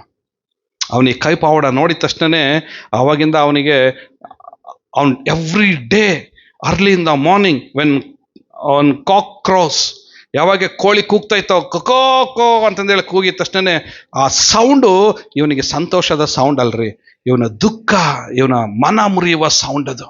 ಕೋಳಿ ಯಾವಾಗೆಲ್ಲ ಕೂಗ್ತಿತ್ತು, ಆ ಕೋಳಿ ಹೇಳ್ತಾ ಇತ್ತು, ಲೇ ನೀನು ಅಲ್ಲಗಳಿದೀಯಾ, ಲೇ ನೀನು ಅಲ್ಲಗಳಿದೀಯಾ. ಆ ಸೌಂಡ್ ಅವನಿಗೆ ಈ ರೀತಿ ಕೇಳ್ತಿತ್ತಂತ ಅವನಿಗೆ. ಅದು ಹೇಳ್ತಿಲ್ಲ, ಲೇ ನೀನು ದ್ರೋಹಿ, ನೀನು ಪಾಪಿ ಎಂಬುದಾಗಿ ಆ ಸೌಂಡ್ ಅವನಿಗೆ ಆ ರೀತಿ ಕೇಳ್ತಾ ಇತ್ತು. ಓಪನ್ ಮಾಡ್ಕೊಳ್ರಿ. ಅದು ಯಾವಾಗ ಈ ಕೈ ಪಾವಡ ನೋಡಿದ್ನೋ ಅವತ್ತಿಂದ ಅವನು ಅಳ್ಲಿಕ್ಕೆ ಪ್ರಾರಂಭಿಸಿದ, ಅವತ್ತಿಂದ ಅವನು ಕಣ್ಣೀರಿಡ್ಲಿಕ್ಕೆ ಆತನು ಪ್ರಾರಂಭಿಸಿದ. ದೇವ್ರು ಏನಾದರೂ ಕೊಟ್ಟರೆ, ನಮಗೇನಾದರೂ ಕೊಟ್ಟರೆ evidence with assurance. Praise the lord. Okay, ಹೆಂಗೆ ಕೊಡ್ತಾನೆ ದೇವ್ರು ನಮಗೆ ಒಂದು ಭರವಸೆ ಕೊಡ್ತಾನೆ. ಹೆಂಗೆ ಭರವಸೆ? ಸೂಚನೆ ಜೊತೆಗೆ ಭರವಸೆಯನ್ನು ದೇವರು ಕೊಡುವನಾಗಿದ್ದಾನೆ. ಇಂಥ ಭರವಸೆಯನ್ನು ಅವತ್ತು ಪೇತ್ರನಿಗೆ ಸ್ವಾಮಿ ಕೊಟ್ಟರು. ಅದಾದ ನಂತರ ಅವರೆಲ್ಲರೂ ಸಿದ್ಧರಾಗಿ ಹೋಗ್ತಾ ಇದ್ದಾರೆ. ಈಗ ಯೇಸು ಸ್ವಾಮಿ ಎಮ್ಮಾಹು ಊರು ಎಂಬತಕ್ಕಂಥ ಒಂದು ಊರಿಗೆ, ಅಲ್ಲಿಂದ 8 ಕಿಲೋಮೀಟರ್ ಅಷ್ಟೇ, ಜೆರುಸಲೇಮಿನಿಂದ 8 ಕಿಲೋಮೀಟರ್ ಎಮ್ಮಾಹು. ಈ ಹಳ್ಳಿಗೆ ಹೋಗ್ತಾ ಇರಬೇಕಾದ್ರೆ ಅವರು ಐಸಾಯನು ಬರೆದ ಒಂದು ಪ್ರವಾದನೆ ಪುಸ್ತಕದ ಕುರಿತಾಗಿ ಅವರು ಧ್ಯಾನ ಮಾಡ್ತಾ ಹೋಗ್ತಾ ಇದ್ದಾರೆ. ಯೆರೂಸಲೇಮಿನಲ್ಲಿ ಆದ ಘಟನೆ ಕುರಿತಾಗಿ ಅವರು ಧ್ಯಾನ ಮಾಡ್ತಾ ಹೋಗ್ತಾ ಇದ್ದಾರೆ. ಅವ್ರಿಗೆ ಅರ್ಥ ಆಗಲಿಲ್ಲ, ಏನಿದು ಯಾಕೆ ಹೀಗೆ ನಡೀತು ಎಂಬುದಾಗಿ ನೋಡಿದ್ರೆ ಸ್ವತಃ ಯೇಸು ಸ್ವಾಮಿನೇ ಅವ್ರ ಜೊತೆಗೆ ಹೋಗ್ತಾ ಇದ್ದಾರೆ. ಅವ್ರಿಗೆ ಗೊತ್ತಾಗಿಲ್ಲ. ಅವರಿಗೆ ಅದೇ ದಿನದಲ್ಲಿ ಶಿಷ್ಯರಲ್ಲಿ ಇಬ್ರು ಏನಾದ್ರಂತೆ, ಯೆರೂಸಲೇಮಿಗೆ 6.5 ಮೈಲು ದೂರದಲ್ಲಿದ್ದ ಎಮ್ಮಾಹು ಎಂಬ ಹಳ್ಳಿಗೆ ಹೋಗುತ್ತಾ ಅವರು ಸಂಭಾಷಣೆಯಲ್ಲಿ ಚರ್ಚಿಸುತ್ತಿರುವಾಗ ಯೇಸು ತಾನೇ ಹತ್ತಿರಕ್ಕೆ ಬಂದು ಅವರ ಜೊತೆಯಲ್ಲಿ ಹೋದನು. ಇದು ಪುನರುತ್ಥಾನ ಆಗಿದ್ಮೇಲೆ ಅವ್ರ ಜೊತೆಯಲ್ಲಿ ಅವ್ರಿಗೆ ಕಣ್ಣು ಕಾಣಲಿಲ್ಲ, ಅವರಿಗೆ ಗೊತ್ತಾಗ್ಲಿಲ್ಲ ಯಾರು ನಮ್ಮ ಜೊತೆಯಲ್ಲಿ ಇರುವುದು ಎಂಬುದಾಗಿ ಗೊತ್ತಾಗ್ಲಿಲ್ಲ ಅವರಿಗೆ. ಬಟ್ ಆದರೆ ಯೇಸು ಸ್ವಾಮಿನೇ ಅವ್ರ ಜೊತೆಗೆ ನಡ್ಕೊಂಡು ಹೋದ್ರು. ಆಮೇಲೆ ಅವರಿಗೆ ಗೊತ್ತಾಯ್ತು, ನಮ್ಮ ಜೊತೆಯಲ್ಲಿ ಬಂದಿದ್ದು ಯಾರು, ಸ್ವತಃ ಯೇಸು ಸ್ವಾಮಿನೇ ನಮ್ಮ ಜೊತೆಯಲ್ಲಿ ಬಂದಿದ್ದಾರೆ. ಒಂದು ಬ್ಯೂಟಿಫುಲ್ ಚರ್ಚ್ ಇದೆ ರೀ ಅಲ್ಲಿ. ಆ ಚರ್ಚ್ನಲ್ಲಿ ಯೇಸು ಸ್ವಾಮಿ ಅವರಿಗೆ ರೊಟ್ಟಿಯನ್ನು ದ್ರಾಕ್ಷಾರಸವನ್ನು ಹಂಚಿಕೊಡ್ತಾರೆ. ಇವತ್ತಿಗೂ ಕೂಡ ಆ ಚರ್ಚ್ ಇದೆ ಎಮ್ಮಾಹುನಲ್ಲಿ. ನಾನು ಅದನ್ನು ವಿಸಿಟ್ ಮಾಡಿದ್ದೇನೆ ರೀ. ಅದು ಒರಿಜಿನಲ್ ಪ್ಲೇಸ್ ಕೆಳಗಡೆ ಇದೆ, ಮೇಲೆ ಚರ್ಚ್ ಇದೆ, ಅಂಡರ್ಗ್ರೌಂಡ್ನಲ್ಲಿ ಇದೆ. ಅಂಡರ್ಗ್ರೌಂಡಲ್ಲಿ ಕೆಳಗಡೆ ಹೋಗಬೇಕು, ಒಂದು ಸ್ಲ್ಯಾಬ್ ಇದೆ. ಆ ಸ್ಲ್ಯಾಬ್ ಮೇಲೆ ಕುತ್ಕೊಂಡು ಯೇಸು ಸ್ವಾಮಿ ಅವರಿಗೆ ರೊಟ್ಟಿಯನ್ನು ಹಂಚಿಕೊಟ್ರು ಎಂಬುದಾಗಿ. ಒಂದು ಬ್ಯೂಟಿಫುಲ್ ಪ್ಲೇಸ್ ಯೆರೂಸಲೇಮ್ನಲ್ಲಿ. ಇವತ್ತಿಗೂ ಕೂಡ ಭಾಳಷ್ಟು ಎವಿಡೆನ್ಸ್ನ ದೇವರು ಇವತ್ತಿಗೂ ಕೂಡ ಅದನ್ನು ಹಾಗೆ ದೇವರು ಪ್ರಿಸರ್ವ್ ಮಾಡಿಟ್ಟಿದ್ದಾರೆ. ಮುಂದೆ ಯಾವತ್ತೋ ಒಂದಿನ ನನ್ನ ಜನರು ಬಂದು ಇದನ್ನೆಲ್ಲ ನೋಡಲಿ ಮತ್ತು ಅವನ್ನೆಲ್ಲವನ್ನು ರುಜುವಾತು ಪಡಿಸಲಿ ಎಂಬುದಾಗಿ ದೇವರು ಅನೇಕ ಸಾಕ್ಷಿಗಳನ್ನು ಯೆರೂಸಲೇಮ್ನಲ್ಲಿ ದೇವರು ಇಟ್ಟಿದ್ದಾರೆ. ಇಡೀ ಇಸ್ರಾಯೇಲ್ನಲ್ಲಿ ದೇವರು ಇಟ್ಟಿದ್ದಾರೆ. ಪ್ರಾರ್ಥನೆ ಮಾಡ್ರಿ. ನಾನು ಆಶಿಸ್ತೇನೆ ನಿಮ್ಮಲ್ಲಿ ಅನೇಕ ಜನರು ಆ ಸ್ಥಳಕ್ಕೆ ಹೋಗಿ ಬರಲಿ ಎಂಬುದಾಗಿ. ಆಮೇನ್. ಲೆಟ್ಸ್ ನಾವು ಕಂಟಿನ್ಯೂ ಮಾಡೋಣ.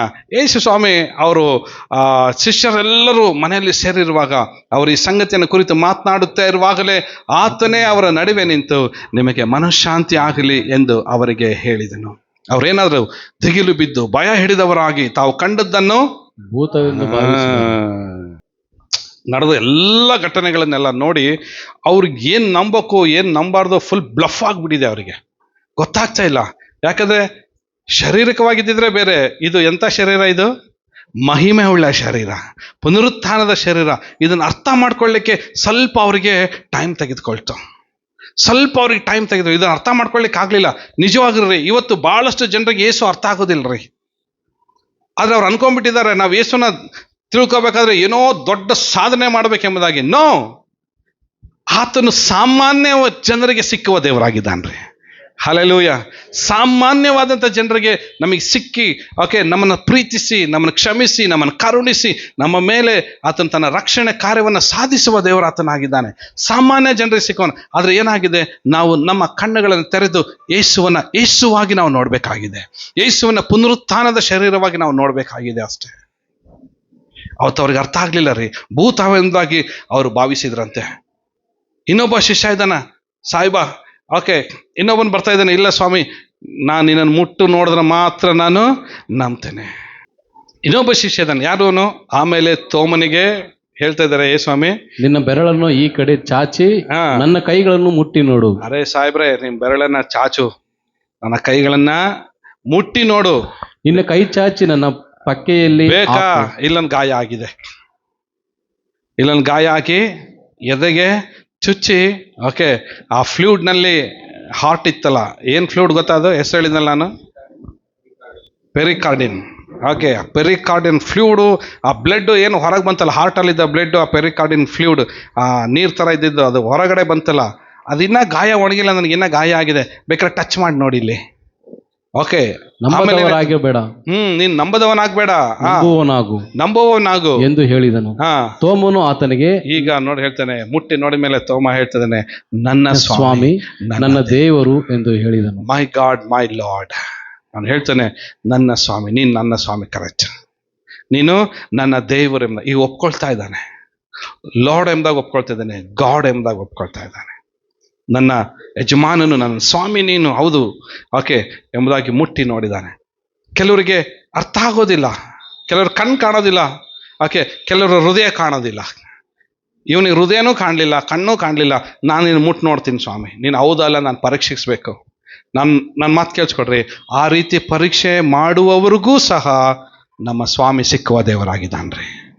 ಆ ರೀತಿ ಪರೀಕ್ಷೆ ಮಾಡಿ ಮುಟ್ಟಿ ನೋಡಿ ಅನುಭವಕ್ಕೆ ಬಂದಾದ್ರೂ ಸಹ ನನ್ನ ನಂಬಿ ನನ್ನ ಮಕ್ಕಳಾಗಿ ಜೀವಿಸೆಂಬುದಾಗಿ ದೇವರು ತನ್ನನ್ನು ತಾನು ಒಪ್ಪಿಸಿಕೊಟ್ಟಂತ ಕರ್ತನಾತನಾಗಿದ್ದಾನೆ. Praise the Lord, hallelujah. Next ಅಲ್ಲಿಂದ ಅವ್ರ ಜೊತೆಗೆ 40 ದಿನಗಳ ಪರ್ಯಂತರ ಇದ್ದು ಆಮೇಲೆ ಎಣ್ಣೆ ಮರಗಳ ಗುಡ್ಡಕ್ಕೆ ಹೋಗಿ ಅವರನ್ನು ಆಶೀರ್ವದಿಸಿ ಸ್ವಾಮಿ ಪರಲೋಕಕ್ಕೆ ಹೋದ. ನೆಕ್ಸ್ಟ್ ವೀಕ್ನಲ್ಲಿ ಅದನ್ನು ನಾನು ನಿಮಗೆ ಅದ್ರ ಜೊತೆ ಮಾತನಾಡ್ತೀನಿ. ಈಗ ನೋಡ್ರಿ ಏನಾಗಿದ್ದು ಗೊತ್ತಾ, ಐಸಾಯ ಚಾಪ್ಟರ್ 53 ವರ್ಸ್ 10 ಅಲ್ಲಿ ಹೇಳ್ತಿದೆ, ಅವನನ್ನು ಜಜ್ಜುವುದು ಯೆಹೋವನ ಸಂಕಲ್ಪವಾಗಿತ್ತು. ಅವನನ್ನು ಜಜ್ಜುವುದು ಯೆಹೋವನ ಸಂಕಲ್ಪವಾಗಿತ್ತು. ಆತನು ಅವನನ್ನು ವ್ಯಾಧಿಯಿಂದ ಬಾಧಿಸಿ ಹೀಗೆಂದುಕೊಂಡನು, ಇವನು ತನ್ನ ಆತ್ಮವನ್ನು ಪ್ರಾಯಶ್ಚಿತ್ತ ಯಜ್ಞಕ್ಕಾಗಿ ಒಪ್ಪಿಸಿದ ಮೇಲೆ ತನ್ನ ಸಂತಾನವನ್ನು ನೋಡುವನು, ಚಿರಂಜೀವಿ ಆಗುವನು. ನನ್ನ ಸಂಕಲ್ಪವು ಇವನ ಕೈಯಿಂದ ನೆರವೇರುವುದು. ಹಲ್ಲೆಲೂಯಾ. ಯಾರಾದ್ರೂ ಹೇಳ್ರಿ ಹಲ್ಲೆಲೂಯಾ. ಹಲ್ಲೆಲೂಯಾ. ಇಲ್ಲಿ ವಾಕ್ಯ ಹೇಳ್ತಿದೆ, ತನ್ನ ಆತ್ಮವನ್ನು ಪ್ರಾಯಶ್ಚಿತ್ತ ಯಜ್ಞಕ್ಕಾಗಿ ಒಪ್ಪಿಸಿದ ಮೇಲೆ. ಹಾಗಾದ್ರೆ ಈ ವಾಕ್ಯ ಪ್ರಕಾರ ನೋಡಿದ್ರೆ ಯೇಸುವನ್ನ ಯಾರು ಕೊಂದ್ರು? ತನ್ನಂತಾನೇ ಆತನ ಏನ್ ಮಾಡ್ದ? ಒಪ್ಪಿಸಿ ಕೊಟ್ಟಾರೆ.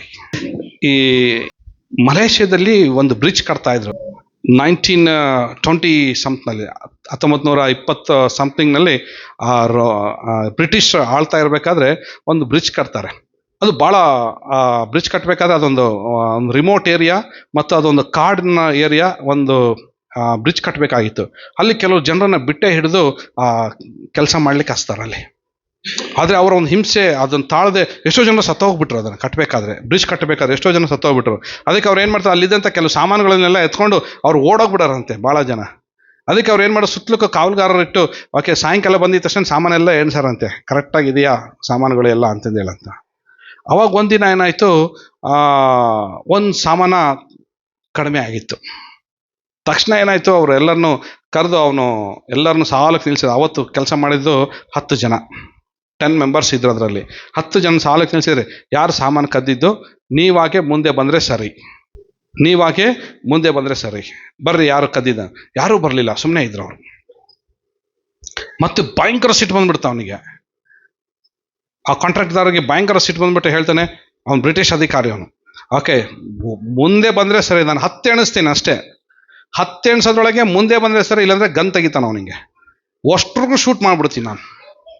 ಹಿಂಗೆ ಹಿಡ್ಕೊಂಡು ಗನ್ ಹೇಳ್ದಂತೆ, 1 2 3 4 ಅಂತಂದು ಹೇಳಿ 9 10 ಇನ್ನ ಅನ್ಲಿಲ್ಲ ಅವನು. ಒಬ್ಬನ್ ಮುಂದೆ ಬಂದ್ಬಿಟ್ನಂತೆ.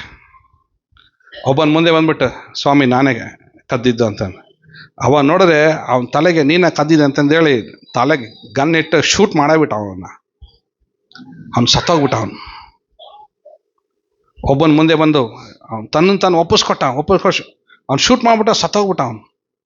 ನೆಕ್ಸ್ಟ್ ಆಮೇಲೆ ಓಕೆ ಮೂವರ್ಗೂ ವಾರ್ನಿಂಗ್ ಮಾಡ್ತಾ ಇರ್ಬೇಕಾದ್ರೆ ಆ ಸಾಮಾನು ಕೊಟ್ಟಂತ ಮೇಸ್ತ್ರಿ ಓಡಿ ಬರ್ತಾನೆ. ಅಷ್ಟೊತ್ತಿಗೆ ಓಡಿ ಬಂದು ಹೇಳ್ತಾನೆ, ಸ್ವಾಮಿ ನಂದೇ ಮಿಸ್ಟೇಕ್ಸ್ ಇತ್ತು, ಸಾಮಾನ ಆ ಚೀಲದ ಕೆಳಗಡೆ ಇತ್ತು, ಈಗ ಸಾಮಾನು ಸಿಕ್ಕಿದೆ, ಇವ್ರು ಯಾರೂ ಕದ್ದಿಲ್ಲ ಅಂತಂದೇಳಿ. ಹಾಗಾದ್ರೆ ಅವನು ಯಾಕೆ ಸುಮ್ಮನೆ ಸತ್ತೋದ? ಯಾಕೆ ಸತ್ತೋದವನು? ಅಯ್ಯೋಯ್ಯೋ, ನಾನು ಒಬ್ಬನ ಸತ್ರು ಚಿಂತಿಲ್ಲ, ಅಟ್ಲೀಸ್ಟ್ 9 ಜನ ಆದರೂ ಉಳಿತಾರಲ್ಲ. ಆ 9 ಜನರಿಗೋಸ್ಕರ ಒಬ್ಬನು ನಿರಪರಾಧಿ ಆಗಿದ್ದಾಗೂ ಸಹ ತನ್ನನ್ನೇ ತಾನು ಒಪ್ಪಿಸ್ಕೊಟ್ಟ. ಅವನು ಮರಣಕ್ಕೆ ಆತನು ಒಪ್ಪಿಸ್ಕೊಟ್ಟ. ಸೇಮ್ ವೇ ಯೇಸುವನ್ನ ಯಾರೂ ಕೊರಲಿಲ್ಲ, ಯೇಸುಸ್ವಾಮಿ ತನ್ನನ್ನೇ ತಾನು ಒಪ್ಪಿಸಿಕೊಟ್ಟ ಅಷ್ಟೆ.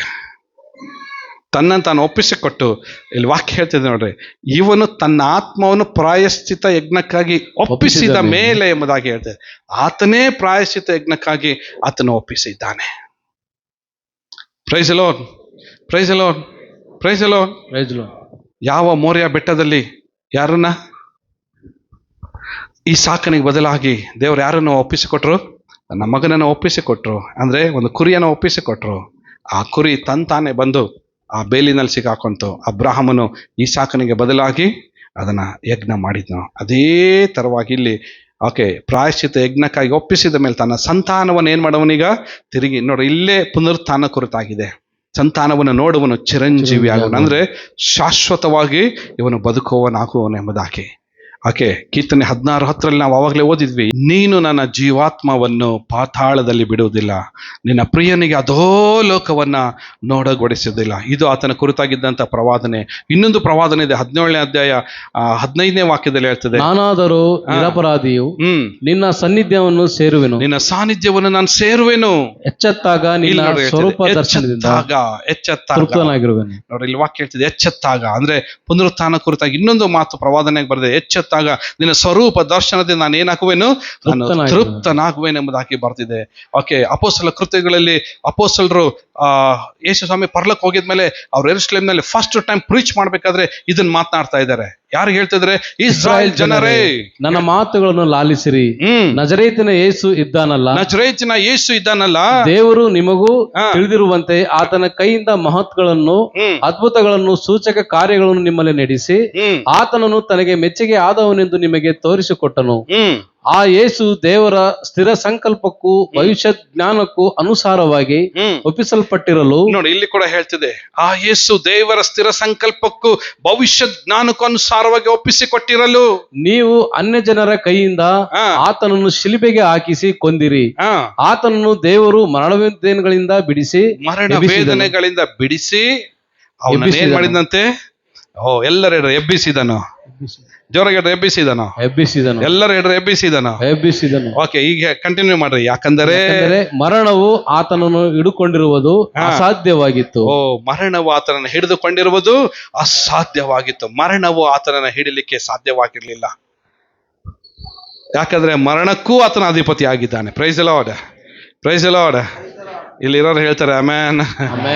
ಅದಕ್ಕೆ ರೋಮನ್ಸ್ 6:4 ಬರ್ಬೇಕಾದ್ರೆ ಅಪೊಸ್ತಲನಾದ ಪೌಲನು ಉಪದೇಶ ಮಾಡ್ಬೇಕಾದ್ರೆ ಹೇಳ್ತೇನೆ, ಹೀಗಿರಲಾಗಿ ನಾವು ದೀಕ್ಷಾ ಸ್ನಾನ ಮಾಡಿಸಿಕೊಂಡಾಗ, ಹೀಗಿರಲಾಗಿ ನಾವು ದೀಕ್ಷಾ ಸ್ನಾನ ಮಾಡಿಸಿಕೊಂಡಾಗ ಆತನ ಮರಣದಲ್ಲಿ ಪಾಲುಗಾರರಾಗಿ, ಆತನ ಮರಣದಲ್ಲಿ ನಾವು ಕೂಡ ಪಾಲುಗಾರರಾಗಿ ಆತನೊಂದಿಗೆ ಉಣಲ್ಪಟ್ಟೆವು, ಆತನೊಂದಿಗೆ ಸಮಾಧಿ ಮಾಡಲ್ಪಟ್ಟೆವು. ಹೇಳ್ರಿ, ಆತನೊಂದಿಗೆ ಸಮಾಧಿ ಮಾಡಲ್ಪಟ್ಟೆವು. ಆತನೊಂದಿಗೆ ಸಮಾಧಿ ಮಾಡ. ಯಾವಾಗ ಎಷ್ಟು ಜನ ದೀಕ್ಷಾ ಸ್ನಾನ ಆಗಿದೆ? ಕೈ ಎತ್ರಿ. ದೀಕ್ಷಾ ಸ್ನಾನ ಆಗಿರೋರು. ಇಲ್ಲಿ ವಾಕ್ಯ ಹೇಳ್ತೈತೆ, ಹೀಗಿರ್ಲಾಗಿ, ಹೀಗೆ ಹೇಳ್ರಿ, ನಾವು ಕೈ ಎತ್ತಿ ಹೇಳ್ರಿ, ನಾವು ದೀಕ್ಷಾ ಸ್ನಾನ ಮಾಡಿಸಿಕೊಂಡಾಗ ಆತನ ಮರಣದಲ್ಲಿ ಪಾಲುಗಾರರಾಗಿ ಆತನೊಂದಿಗೆ ಹೆಂಗೆ ಹೇಳ್ರಿ, ಹೂಣಲ್ಪಟ್ಟೆವು. ಈಗೇನಾಯ್ತು?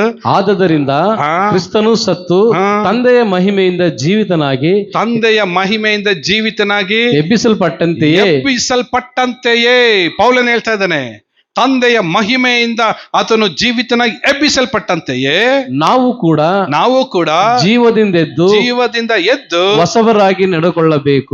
ಹೆಂಗ್ ನಡ್ಕೋಬೇಕು? ಅದಕ್ಕೆ ಉಗುರು ಬೆಚ್ಚಗಲ್ದೆ ತಣ್ಣಗಲ್ದೆ ಉಗುರು ಬೆಚ್ಚರ ನಾನು ಏನ್ ಮಾಡ್ತೀನಿ? ನಿಮ್ಮನ್ನ ಕಾರ್ ಬಿಡ್ತೀನಿ ನಾನು. ದೇವ್ರು ಹೇಳ್ತಾರೆ. ಅದಕ್ಕೆ ಹೇಳ್ತಾರೆ, ಅನ್ಯರ ಜೊತೆಗೆ ನಿಮ್ಮ ಸಹವಾಸವೇನು? ಅವ್ರ ಜೊತೆಗೆ ಇಜ್ಜೋಡಾಗಿ ನೀವು ಜೀವಿಸ್ಬೇಡ್ರಿ, ಪ್ರತ್ಯೇಕವಾಗಿ ಜೀವಿಸ್ರಿ, ಹೊಸಬರಾಗಿ ಜೀವಿಸ್ರಿ. ಈಗೋ ಪೂರ್ವಸ್ಥಿತಿ ಹೋಗಿ ಎಲ್ಲವೂ ಏನಾಯ್ತು? ಎಲ್ಲ ಪೂರ್ವಸ್ಥಿತಿ ಕಳೆದು ಬಿಡ್ರಿ. ಯಾಕಂದ್ರೆ ಆತನೊಂದಿಗೆ ನಾವು ಹೂಣಲ್ಪಟ್ಟಿದ್ದೇವೆ, ನಾವು ಸತ್ತೋಗಿದ್ದೇವೆ, ಹೂಣಲ್ಪಟ್ಟಿದ್ದೇವೆ. ತಂದೆ ಮಹಿಮೆಯಿಂದ ಸ್ವಾಮಿ ಎದ್ದಾಗಿ ನಾವು ಕೂಡ ಇವಾಗ ಆತನ ಪುನರುತ್ಥಾನದಲ್ಲಿ ನಾವ್ಯಾರಾಗಿದ್ದೇವೆ? ಎದ್ದಿದ್ದೇವೆ. ಅದಕ್ಕೆ ಮುಂದೆ ಆತನ ಹೇಳ್ತಾನೆ, ಇದಲ್ಲದೆ ನಾವು ಕ್ರಿಸ್ತನೊಡನೆ ಸತ್ತ ಪಕ್ಷದಲ್ಲಿ ಆತನೊಡನೆ ಜೀವಿಸುವೆವೆಂದು ನಂಬುತ್ತೇವೆ. ನಾವು ನಂಬ್ತೇವೆ, ಆತನ ಜೊತೆಗೆ ನಾವು ಸತ್ತೋಗಿದ್ದೇವೆ, ಈಗ ಆತನ ಜೊತೆಗೆ ನಾವು ಜೀವಿಸ್ತೇವೆ ನಂಬ್ತೇವೆ. ಯಾಕಂದ್ರೆ ಕ್ರಿಸ್ತನು ಸತ್ತ ಮೇಲೆ ಜೀವಿತನಾಗಿ ಎದ್ದು ಬಂದಿದ್ದರಿಂದ ಆತನು ಇನ್ನು ಮುಂದೆ ಸಾಯತಕ್ಕವನಲ್ಲ. ಜೀವಿತನಾಗಿ ಎದ್ದು ಬಂದಿದ್ದರಿಂದ ಆತನು ಇನ್ನು ಮುಂದೆ ಸಾಯತಕ್ಕವನಲ್ಲ. ಮರಣವು ಇನ್ನು ಆತನನ್ನು ಮರಣವು ಇನ್ನೂ ಆತನನ್ನ ಆಳುವುದಿಲ್ಲವೆಂದು ನಮಗೆ ತಿಳಿದದೆ. ಆತನು ಸತ್ತದ್ದು ಒಂದೇ ಸಾರಿ. ಎಲ್ಲರೂ ಹೇಳ್ರಿ, ಆತನು ಸತ್ತಿದ್ದು ಒಂದೇ ಸಾರಿ. ಅದು ಪಾಪದ ಪಾಲಿಗೆ ದೇವರಿಗಾಗಿ. ಆತನು ಜೀವಿಸುವುದು ದೇವರಿಗಾಗಿಯೇ. ಈಗ ಸ್ವಾಮಿ ಜೀವಿಸುವುದು ದೇವರಿಗೆ ಹಾಕಿದ್ರೆ, ಈಗ ನಾವು ಯೇಸುವಿಗಾಗಿ ಜೀವಿಸ್ತಾ ಇದ್ದೇವೆ, ನಾವು ಸಹ ದೇವರಿಗಾಗಿ ನಾವು ಜೀವಿಸಬೇಕಾಗಿದೆ. ಆ ಹಂಗು, ಆ ಜವಾಬ್ದಾರಿ, ಆ ಒಂದು ಏನ್ ಹೇಳ್ತಾರೆ ವಾಂಜೆ, ಆ ಒಂದು ಆಸೆ ಇವತ್ತು ನಮ್ಮ ಮೇಲಿದೆ ರೀ. ನಾವು ದೇವರಿಗೋಸ್ಕರ ಜೀವಿಸ್ತಾ ಇದ್ದೇವೆ ಅಷ್ಟೇ ರೀ. ಅದರಿಂದ ದೇವರ ಭಯ ಮತ್ತು ಭಕ್ತಿ ನಮ್ಮಲ್ಲಿ ಕಾಣಿಸ್ಲಿ. ಅದರಿಂದ ದೇವರ ಭಯ ಭಕ್ತಿ, ನಾವು ದೇವರಿಗೋಸ್ಕರ ಜೀವಿಸ್ತಾ ಇದ್ದೇವೆ ಎಂಬುದಾಗಿ ನಂಬ್ರಿ. ಒಂದು ಸಾರಿ ನಾವು ಸ್ವಾಮಿಯನ್ನು ಅಂಗೀಕರಿಸ್ಕೊಂಡು ಆತನ ಮರಣದಲ್ಲಿ ನಾವು ಪಾಲ್ಗಾರರಾಗಿ ಶರೀರ ದೀನ ಸ್ವಭಾವಗಳನ್ನೆಲ್ಲ ಮಣ್ಣು ಮಾಡಿ ಸಮಾಧಿ ಮಾಡಿ ನಾನು ದೇವರಿಗೋಸ್ಕರ ಜೀವಿಸ್ತೇನೆ ಎಂಬುದಾಗಿ ನಾವು ಎದ್ದು ನಿಲ್ಲೋದಾಗಿದ್ರೆ ಗೌರವವಾಗಿ ನಾವು ಜೀವಿಸೋಣ್ರಿ. ದೇವರು ನಮ್ಮನ್ನು ನೋಡ್ತಾ ಇದ್ದಾನೆ. ಹಲ್ಲೆಲೂಯಾ. ಅದಕ್ಕೆ ಇಲ್ಲಿ ವಾಕ್ಯ ಹೇಳ್ತಿದೆ, ಆತನು ಸತ್ತಿದ್ದು ಒಂದೇ ಸಾರಿ, ಮರಣವು ಆತನನ್ನ ಹಿಡಿಯುವುದಿಲ್ಲ, ಪಾಪದ ಪಾಲಿಗೆ ಆತನು ಜೀವಿಸುವುದು ದೇವರಿಗಾಗಿ. ಆಮೆನ್. ಅದರಿಂದ ನಾವು ಕೂಡ ಕ್ರಿಸ್ತನಿಗೋಸ್ಕರ ಜೀವಿಸುವಂತರಾಗಿದ್ದೇವೆ. ಅದಕ್ಕೆ ವಾಕ್ಯ ಹೇಳ್ತಿದೆ, ಅದೇ ಪ್ರಕಾರ ನೀವು ಸಹ ನಿಮ್ಮನ್ನು ಕ್ರಿಸ್ತ ಯೇಸುವಿನ ಐಕ್ಯದಿಂದ ಪಾಪದ ಪಾಲಿಗೆ ಸತ್ತವರು ದೇವರಿಗಾಗಿ ಜೀವಿಸುವವರು ಎಂದು ಎಣಿಸಿಕೊಳ್ಳಿರಿ. ಎಷ್ಟು ಜನ ಹೇಳ್ತಾರೆ ಈ ಮಾತು? ಪೌಲ ಹೇಳ್ತಾ ಇದ್ದಾನೆ, ಪಾಪದ ಪಾಲಿಗೆ ಸತ್ತವರು ದೇವರಿಗಾಗಿ ಜೀವಿಸುವವರು ಎಂದು ಎಣಿಸಿಕೊಳ್ಳ್ರಿ. ಎಷ್ಟು ಜನ ಇಲ್ಲಿ ಈ ಆರಾಧನೆಯಲ್ಲಿ ಬಂದಿರುವಂಥವ್ರು, ಪುನರುತ್ಥಾನದ ಆರಾಧನೆ ಬಂದಿರೋ, ನೀವು ಹೇಳ್ತೀರಾ, ಹೌದು ನಾನು ದೇವರಿಗೋಸ್ಕರ ನಾನು ಜೀವಿಸ್ತೇನೆ ಎಂಬುದಾಗಿ. ಆಮೇನ್. ಆಮೇನ್. ಹಾಗೆ ಒಂದು ಸಣ್ಣ ಪ್ರಾರ್ಥನೆ ಮಾಡೋಣ. ನಾನು ಕಂಟಿನ್ಯೂಷನ್ ಇದೆ, ಇನ್ನೊಂದೆರಡು ವಾಕ್ಯ ಇದೆ. ನಿಮ್ಮ ಹೃದಯ ತುಂಬ ಹೇಳ್ರಿ, ಹೌದು ಸ್ವಾಮಿ, ನಾನು ನನ್ನ ಇಷ್ಟಂಗೆ ನಾನು ಜೀವಿಸೋದಿಲ್ಲ, ನಾನು ನಿನಗೋಸ್ಕರ ಜೀವಿಸ್ತೇನೆ. ಈ ಒಂದು ಬಾಳು, ಈ ಒಂದು ಜೀವಿತ, ಈ ನನ್ನ ಆತ್ಮ, ಈ ನನ್ನ ಪ್ರಾಣ, ಈ ನನ್ನ ಶರೀರ, ಈ ನನ್ನ ಆಸೆ, ಕರ್ತನೆ ನನ್ನ ಬಯಕೆ, ಎಲ್ಲವೂ ಅದು ನಿನಗೋಸ್ಕರ ನಾನು ಜೀವಿಸ್ತಾ ಇದ್ದೇನೆ. ನಾನು ನಿನಗೋಸ್ಕರ ಜೀವಿಸ್ತೇನೆ. ನೀನಿಲ್ಲದೆ ಬೇರೆ ಯಾರಿಗಾಗಿ ನಾನು ಜೀವಿಸೋದಿಲ್ಲ, ಯಾವ ಮನುಷ್ಯರಿಗಾಗಿ ಜೀವಿಸೋದಿಲ್ಲ, ನಾನು ನನ್ನ ಸ್ವಂತಕ್ಕಾಗಿ ನಾನು ಜೀವಿಸೋದಿಲ್ಲ, ನಾನು ಕೇವಲ ನಿನಗೋಸ್ಕರ ನಾನು ಜೀವಿಸ್ತೇನೆ. ಸ್ವಾಮಿ ಸಹಾಯ ಮಾಡಿಸ್ಕರ್ತೇನೆ, ನಮಗೆ ಸಹಾಯ ಮಾಡಪ್ಪ, ಯೇಸುವಿನ ನಾಮದಲ್ಲಿ. ಆಮೇನ್, ಆಮೇನ್. ಮತ್ತೆ ಪೌಲನ್ ಹೇಳ್ತಾನೆ ನೋಡ್ರಿ, ಆದರೆ ಕ್ರಿಸ್ತನು ಸತ್ತವರೊಳಗಿಂದ ಎದ್ದು ಬಂದೇ ಇದ್ದಾನೆ, ನಿದ್ರೆ ಹೋದವರಲ್ಲಿ ಪ್ರಥಮ ಫಲವಾದನು. ನಿದ್ದೆ ಹೋದ್ರವಲ್ಲ ಆತನ ಏನಾದಂತೆ? ಪ್ರಥಮ ಫಲವಾದನು. ಮನುಷ್ಯನ ಮೂಲಕ ಮರಣವು ಉಂಟಾದ ಕಾರಣ ಮನುಷ್ಯನ ಮೂಲಕ ಸತ್ತವರಿಗೆ ಪುನರುತ್ಥಾನ ಉಂಟಾಗುವುದು. ಯಾವ ಪ್ರಕಾರ ಆದಮನ ಸಂಬಂಧದಿಂದ ಎಲ್ಲರೂ ಸಾಯವರಾದರೂ ಅದೇ ಪ್ರಕಾರ ಕ್ರಿಸ್ತನ ಸಂಬಂಧದಿಂದ ಎಲ್ಲರಿಗೂ ಜೀವಿತರಾಗುವರು. ಒಂದ್ಸರಿ ಕೈಗಳನ್ನು ದೇವರಿಗೆ ಸ್ತೋತ್ರಗಳನ್ನು. Hallelujah, hallelujah. ಇಲ್ಲಿ ವಾಕ್ಯ ಹೇಳ್ತಿದ್ ನೋಡ್ರಿ, ಯಾರು ಸತ್ತೋಗಿದಾರೋ, ಯಾರು ಕ್ರಿಸ್ತನಲ್ಲಿ ಸಮಾಧಿ ಮಾಡಲ್ಪಟ್ಟಾರೋ ಅವ್ರಿಗೊಂದು ಶುಭ ಸಮಾಚಾರ ಏನಂದ್ರೆ ಅವರಿಗೆ ಪುನರುತ್ಥಾನ ಉಂಟಾಗುವುದು. ಆಮೇನ್, ಹಲ್ಲೆಲೂಯಾ. ಹೇಳ್ರಿ, ತನ್ನ ಪುನರುತ್ಥಾನ ಇದೆ. ಜೋರಾಗಿ ಹೇಳ್ರಿ, ನನಗೆ ಪುನರುತ್ಥಾನ ಇದೆ. ನಿಮ್ಮ ಪಕ್ಕದವ್ರ ಕೈ ಹಿಡ್ಕೊಂಡು ಅವ್ರಿಗೆ ಹೇಳ್ರಿ, ನಿಮಗೆ ಪುನರುತ್ಥಾನ ಇದೆ, ನಿಮಗೆ ಪುನರುತ್ಥಾನ ಇದೆ.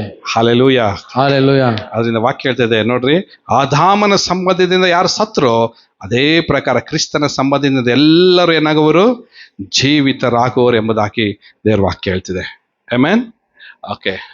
ಇನ್ನೊಂದು ವಾಕ್ಯ ಹೇಳ್ತಿದೆ, ಆಮೇಲೆ ಆತನು ಬೇರೆ ಎಲ್ಲರತನವನ್ನು, ಎಲ್ಲ ಅಧಿಕಾರವನ್ನು, ಬಲವನ್ನು ನಿವೃತ್ತಿ ಮಾಡಿ, ಆಮೇಲೆ ಆತನು ಬೇರೆ ಎಲ್ಲ ದೊರೆತನಗಳನ್ನ, ಪ್ರೈಸ್ ದಿ ಲಾರ್ಡ್, ಯಾವ ದೊರೆತನಗಳಿಂದ ಅವನ ಮೇಲೆ, ಯೇಸು ಸ್ವಾಮಿ ಮೇಲೆ ಆಡಳಿತ ಮಾಡಿದ್ರು, ಈಗ ಆ ದೊರೆತನವನ್ನು, ಎಲ್ಲಾ ಅಧಿಕಾರವನ್ನು, ಎಲ್ಲ ಬಲವನ್ನು ನಿವೃತ್ತಿ ಮಾಡಿ ಮೀನ್ಸ್ ಈಸ್ ಕ್ಯಾನ್ಸಲ್ ಮಾಡಿ ತಂದೆಯಾಗಿರುವ ದೇವರಿಗೆ ರಾಜ್ಯವನ್ನು ಒಪ್ಪಿಸಿಕೊಡುವಾಗ ಸಮಾಪ್ತಿ. ಒಪ್ಪಿಸಿಕೊಡುವಾಗ ಏನಾಗ್ತದೆ? ಸಮಾಪ್ತಿ ಆಗ್ತದೆ. Praise the lord. ಇಲ್ಲಿ ನೋಡ್ರಿ, ಯಾವಾಗ ಸಮಾಪ್ತಿ ಆಗ್ತದೆ ಗೊತ್ತಾ? ಇನ್ನೂ ಬಹಳ ಜನ ಈ ಸಭೆಗೆ ಬರೋರು ಇದ್ದಾರೆ. ಆಮೇನ್ ಹೇಳ್ರಿ. ಏನೋ ದೊಡ್ಡ ದೊಡ್ಡ ಅಧಿಕಾರಿಗಳು ಬರ್ಲಿಕ್ಕಿದ್ದಾರೆ. ಆಮೇನ್ ಹೇಳ್ರಿ. ಏನೋ ದೊಡ್ಡ ದೊಡ್ಡ ಆಫೀಸರ್ಸು, ದೊಡ್ಡ ದೊಡ್ಡ ಡಾಕ್ಟರ್ಸು, ಇಂಜಿನಿಯರ್ಸು, ಲೆಕ್ಚರ್ಸು, ಆಮೇಲೆ ಯಾರು, ಪೊಲೀಸ್ನವರು, AC, DC, MLA, MP ಇನ್ನ ಭಾಳ ಜನ ರಕ್ಷಣೆ ಬಂದಾರೆ. ಅವರೆಲ್ಲ ಅಧಿಕಾರಿಗಳು ಎಲ್ಲವನ್ನ ಅವ್ರು ಬಂದಾಗ ಆಮೇಲೆ ಏನಾಗ್ತದೆ? ಲಾಸ್ಟ್ಗೆ ಸಮಾಪ್ತಿ. ಯಾಕಂದ್ರೆ ತಾನು ಎಲ್ಲಾ ವಿರೋಧಿಗಳು ತನ್ನ ಪಾದಗಳ ಕೆಳಗೆ ಹಾಕಿಕೊಳ್ಳುವ ತನಕ ರಾಜ್ಯವನ್ನು ಆಳುವುದು ಅವಶ್ಯ. ಮರಣವು ಕಡೇ ಶತ್ರುವಾಗಿ ನಿವೃತ್ತಿ ಆಗುವುದು, ರಿಟೈರ್ಡ್ ಆಗುವುದು. ಮರಣವು ಏನಾಗ್ತದೆ? ರಿಟೈರ್ಡ್ ಆಗ್ತಿದೆ. ಹಲೋ, ಎಲ್ಲರ ಮರಣಕ್ಕೆ ರಿಟೈರ್ಮೆಂಟ್ ಇದೆ. ಹೇಳ್ರಿ ಒಂದ್ಸರಿ, ಬಾಯ್ ಹೇಳು, ಮರಣಕ್ಕೆ ಹೇಳು, ಮರಣಕ್ಕೆ ರಿಟೈರ್ಮೆಂಟ್ ಇದೆ. ರಿಟೈರ್ಮೆಂಟ್ ಇದೆ. ಆದ್ರೆ ಯಾರಿಗೆ ರಿಟೈರ್ಮೆಂಟ್ ಇಲ್ಲ? ನಿತ್ಯ ಜೀವಕ್ಕೆ ರಿಟೈರ್ಮೆಂಟ್ ಇಲ್ಲ ರೀ. ಅದಕ್ಕೆ ಅದ್ರ ಹೆಸರು ಏನು ಗೊತ್ತಾ? ಬರೀ ಜೀವ ಅಲ್ಲ, ನಿತ್ಯ ನಿತ್ಯ ನಿತ್ಯ ನಿತ್ಯವಾದಂಥ ಜೀವಿತವಾಗಿದೆ. ನೋಡ್ರಿ, ದೇವರ ರಾಜ್ಯ ಸಮಾಪ್ತಿ ಆಗ್ಬೇಕಾದ್ರೆ ದೆನ್ ಫೈನಲಿ ಯಾರು ಹೇಳ್ತಾ ಇದ್ದಾರೆ? ದೆನ್ ಫೈನಲಿ ಪೇತ್ರನು ಬರೀತಾ ಇದ್ದಾನೆ. ಏನಂತ ಹೇಳ್ತಾನೆ? 1 ಪೇತ್ರ 3:22 ವಾಕ್ಯದ ಹೇಳ್ತಿದೆ, ಆತನು ಪರಲೋಕಕ್ಕೆ ಹೋಗಿ ದೇವರ ಬಲಗಡೆಯಲ್ಲಿದ್ದಾನೆ. ದೇವದೂತರು, ಅಧಿಕಾರಿಗಳು, ಮಹತ್ವಗಳು ಆತನ ಸ್ವಾಧೀನವಾಗಿವೆ. ಇವಾಗ ಯೇಸು ಸ್ವಾಮಿ ಎಲ್ಲಿದ್ದಾರೆ? ಪರಲೋಕದಲ್ಲಿ ಯಾರ ಪಕ್ಕದಲ್ಲಿದ್ದಾರೆ? ತಂದೆಯಾದ ದೇವರ ಪಕ್ಕದಲ್ಲಿದ್ದಾರೆ. ಓಕೆ, ಎಲ್ಲ ದೇವ ಜನರು, ಎಲ್ಲ ದೂತರು, ಎಲ್ಲ ಹಳವಡಿಕೆ ಜನರು ಎಲ್ಲರೂ ಆತನ ಮುಂದಿದ್ದಾರೆ. ನಾನೊಂದು ಮಾತು ಹೇಳ್ತೀನಿ, ಎಲ್ಲರೂ ದಯವಿಟ್ಟು ಕಿವಿ ಕೊಟ್ಟು ಕೇಳಿಸ್ಕೊಳ್ರಿ. ನಿಮ್ಮ ಕೈ ಮುಗಿದು ಹೇಳ್ತೀನಿ, ನೀವೇನು ಮಾಡ್ತಿರೋ ಬಿಡ್ತಿರೋ ಗೊತ್ತಿಲ್ಲ ನನಗೆ. ನೀವು ಉಪವಾಸ ಇರ್ತಿರೋ, ಕೊನೆ ಸಾಯೋ ತನಕ ಬಾಡಿಗೆ ಮನೆಯಲ್ಲೇ ಇರ್ತಿರೋ, ಕೊನೆ ತನಕ ರೋಗದಲ್ಲಿ ನರಳಿ ನರಳಿ ನರಳಿ ಸಾಯ್ತಿರೋ, ಏನಾದ್ರೂ ಕ್ರಯ ಕೊಟ್ಟಾದ್ರೂ ಚಿಂತೆ ಇಲ್ಲ, ನಿಮ್ಮ ಪ್ರಾಣ ಕೊಟ್ಟಾದ್ರೂ ಚಿಂತೆ ಇಲ್ಲ. ಆ ಪರಲೋಕದಲ್ಲಿ ಒಂದು ಸ್ಥಾನ ಉಳಿಸ್ಕೊಳ್ರಿ. ಎಲ್ಲರೂ ಒಂದ್ಸರಿ ನಂಬಿಕೆಯಿಂದ ಹೇಳಿ ನೋಡ್ರಿ, ನನ್ನ ಸ್ಥಾನ ಪರಲೋಕದಲ್ಲಿದೆ. ವಾವ್, ನಂಬ್ತೀರಾ? ಎಸ್, ನಮ್ಮ ಸ್ಥಾನ ಎಲ್ಲಿದೆ? ಪರಲೋಕದಲ್ಲಿದೆ. ತಂದೆ ನಮಗೋಸ್ಕರ ಅದನ್ನು ರಿಸರ್ವ್ ಮಾಡಿ ಇಟ್ಟಿದ್ದಾನೆ. ಮುಂದಿನ ವಾರ ನಾನು ಹೇಳ್ತೀನಿ ಅದನ್ನ. ಓಕೆ, ನಮ್ಮ ಸ್ಥಾನವನ್ನು ದೇವರು ಅದನ್ನು ರಿಸರ್ವ್ ಮಾಡಿ ಇಟ್ಟಿದ್ದಾರೆ. ಒಂದು ವೇಳೆ ಮುಂಚೆ ಹೋಗಿರೋರು ಯಾರಾದ್ರೂ ಹಿಂಗೆ ನೋಡಿಬಿಟ್ಟು ವಾವ್ ಎಷ್ಟು ಬ್ಯೂಟಿಫುಲ್ ಐತೆ ಮನೆ, ಈ ಮನೆ ಒಳಗೆ ಹೋಗ್ತೇನೆ ಅಂತ ಒಂದು ವೇಳೆ ಹೋಗಿದ್ರೆ ಅಲ್ಲಿ ದೇವದೂತ ಬಂದು ಹೇಳ್ತೇನೆ, ಸರ್ ಇದು ನಿಮ್ಮ ಮನೆ ಅಲ್ಲ, ನಿಮ್ಮ ಡೋರ್ ನಂಬರ್ ಇದಲ್ಲ, ಮಿಸ್ ಆಗಿ ಬಂದಿದ್ದೀರಾ ನೀವು, ಇದು ರವಿ ಪಾಸ್ಟರ್ ಮನೆ ಇದು. ಪ್ರೈಸ್ ಅಲ್ಲ. ಅಲ್ಲಿಂದ ಸ್ವಲ್ಪ ದೂರ ಮುಂಚೆ ಹೋದ್ರೆ ಇಲ್ಲ, ಇದು ಶಂಕರ್ ಮನೆ, ಇದು ಸೋಮಣ್ಣನ ಮನೆ, ಇದು ಹರ್ಷನ್ ಮನೆ, ಇದು ಅಭಿ ಮನೆ, ಇದು ರಾಜೇಶ್ ಮನೆ, ಇದು ಅಂಕಲ್ ಮನೆ. ಪ್ರೈಸ್ ಅಲ್ಲ. ಪಾಷ ನಮ್ಮ ಹೆಸರು ಹೇಳಿಲ್ಲ ಅಂತ ಹೇಳ್ತೀರಾ, ಒಂದ್ಸತಿ ನಿಮ್ಮ ಹೆಸರು ಹೇಳ್ರಿ ಜೋರನ್ನ, ಇದು ರವಿ ಮನೆ, ಇದು ಸೋಮಣ್ಣನ ಮನೆ. ಪ್ರೈಸ್ ಅಲ್ಲ. ಅದು ಯಾರ್ದಾಗಿದೆ? ಅದು ನಮ್ಮ ಮನೆ ಆಗಿರ್ತದೆ. ಹಲ್ಲೆಲೂಯಾ. ಅದರಿಂದ ಸದಾಕಾಲ ತನ್ನ ಜೊತೆಲಿ ಹೋಗಿ ಓಕೆ ಜೀವಿಸುವಂಥ ಕೃಪೆಯನ್ನು ದೇವರು ನಮಗೆ ಅನುಗ್ರಹಿಸುವ ದೇವರಾಗಿದ್ದಾನ್ರಿ.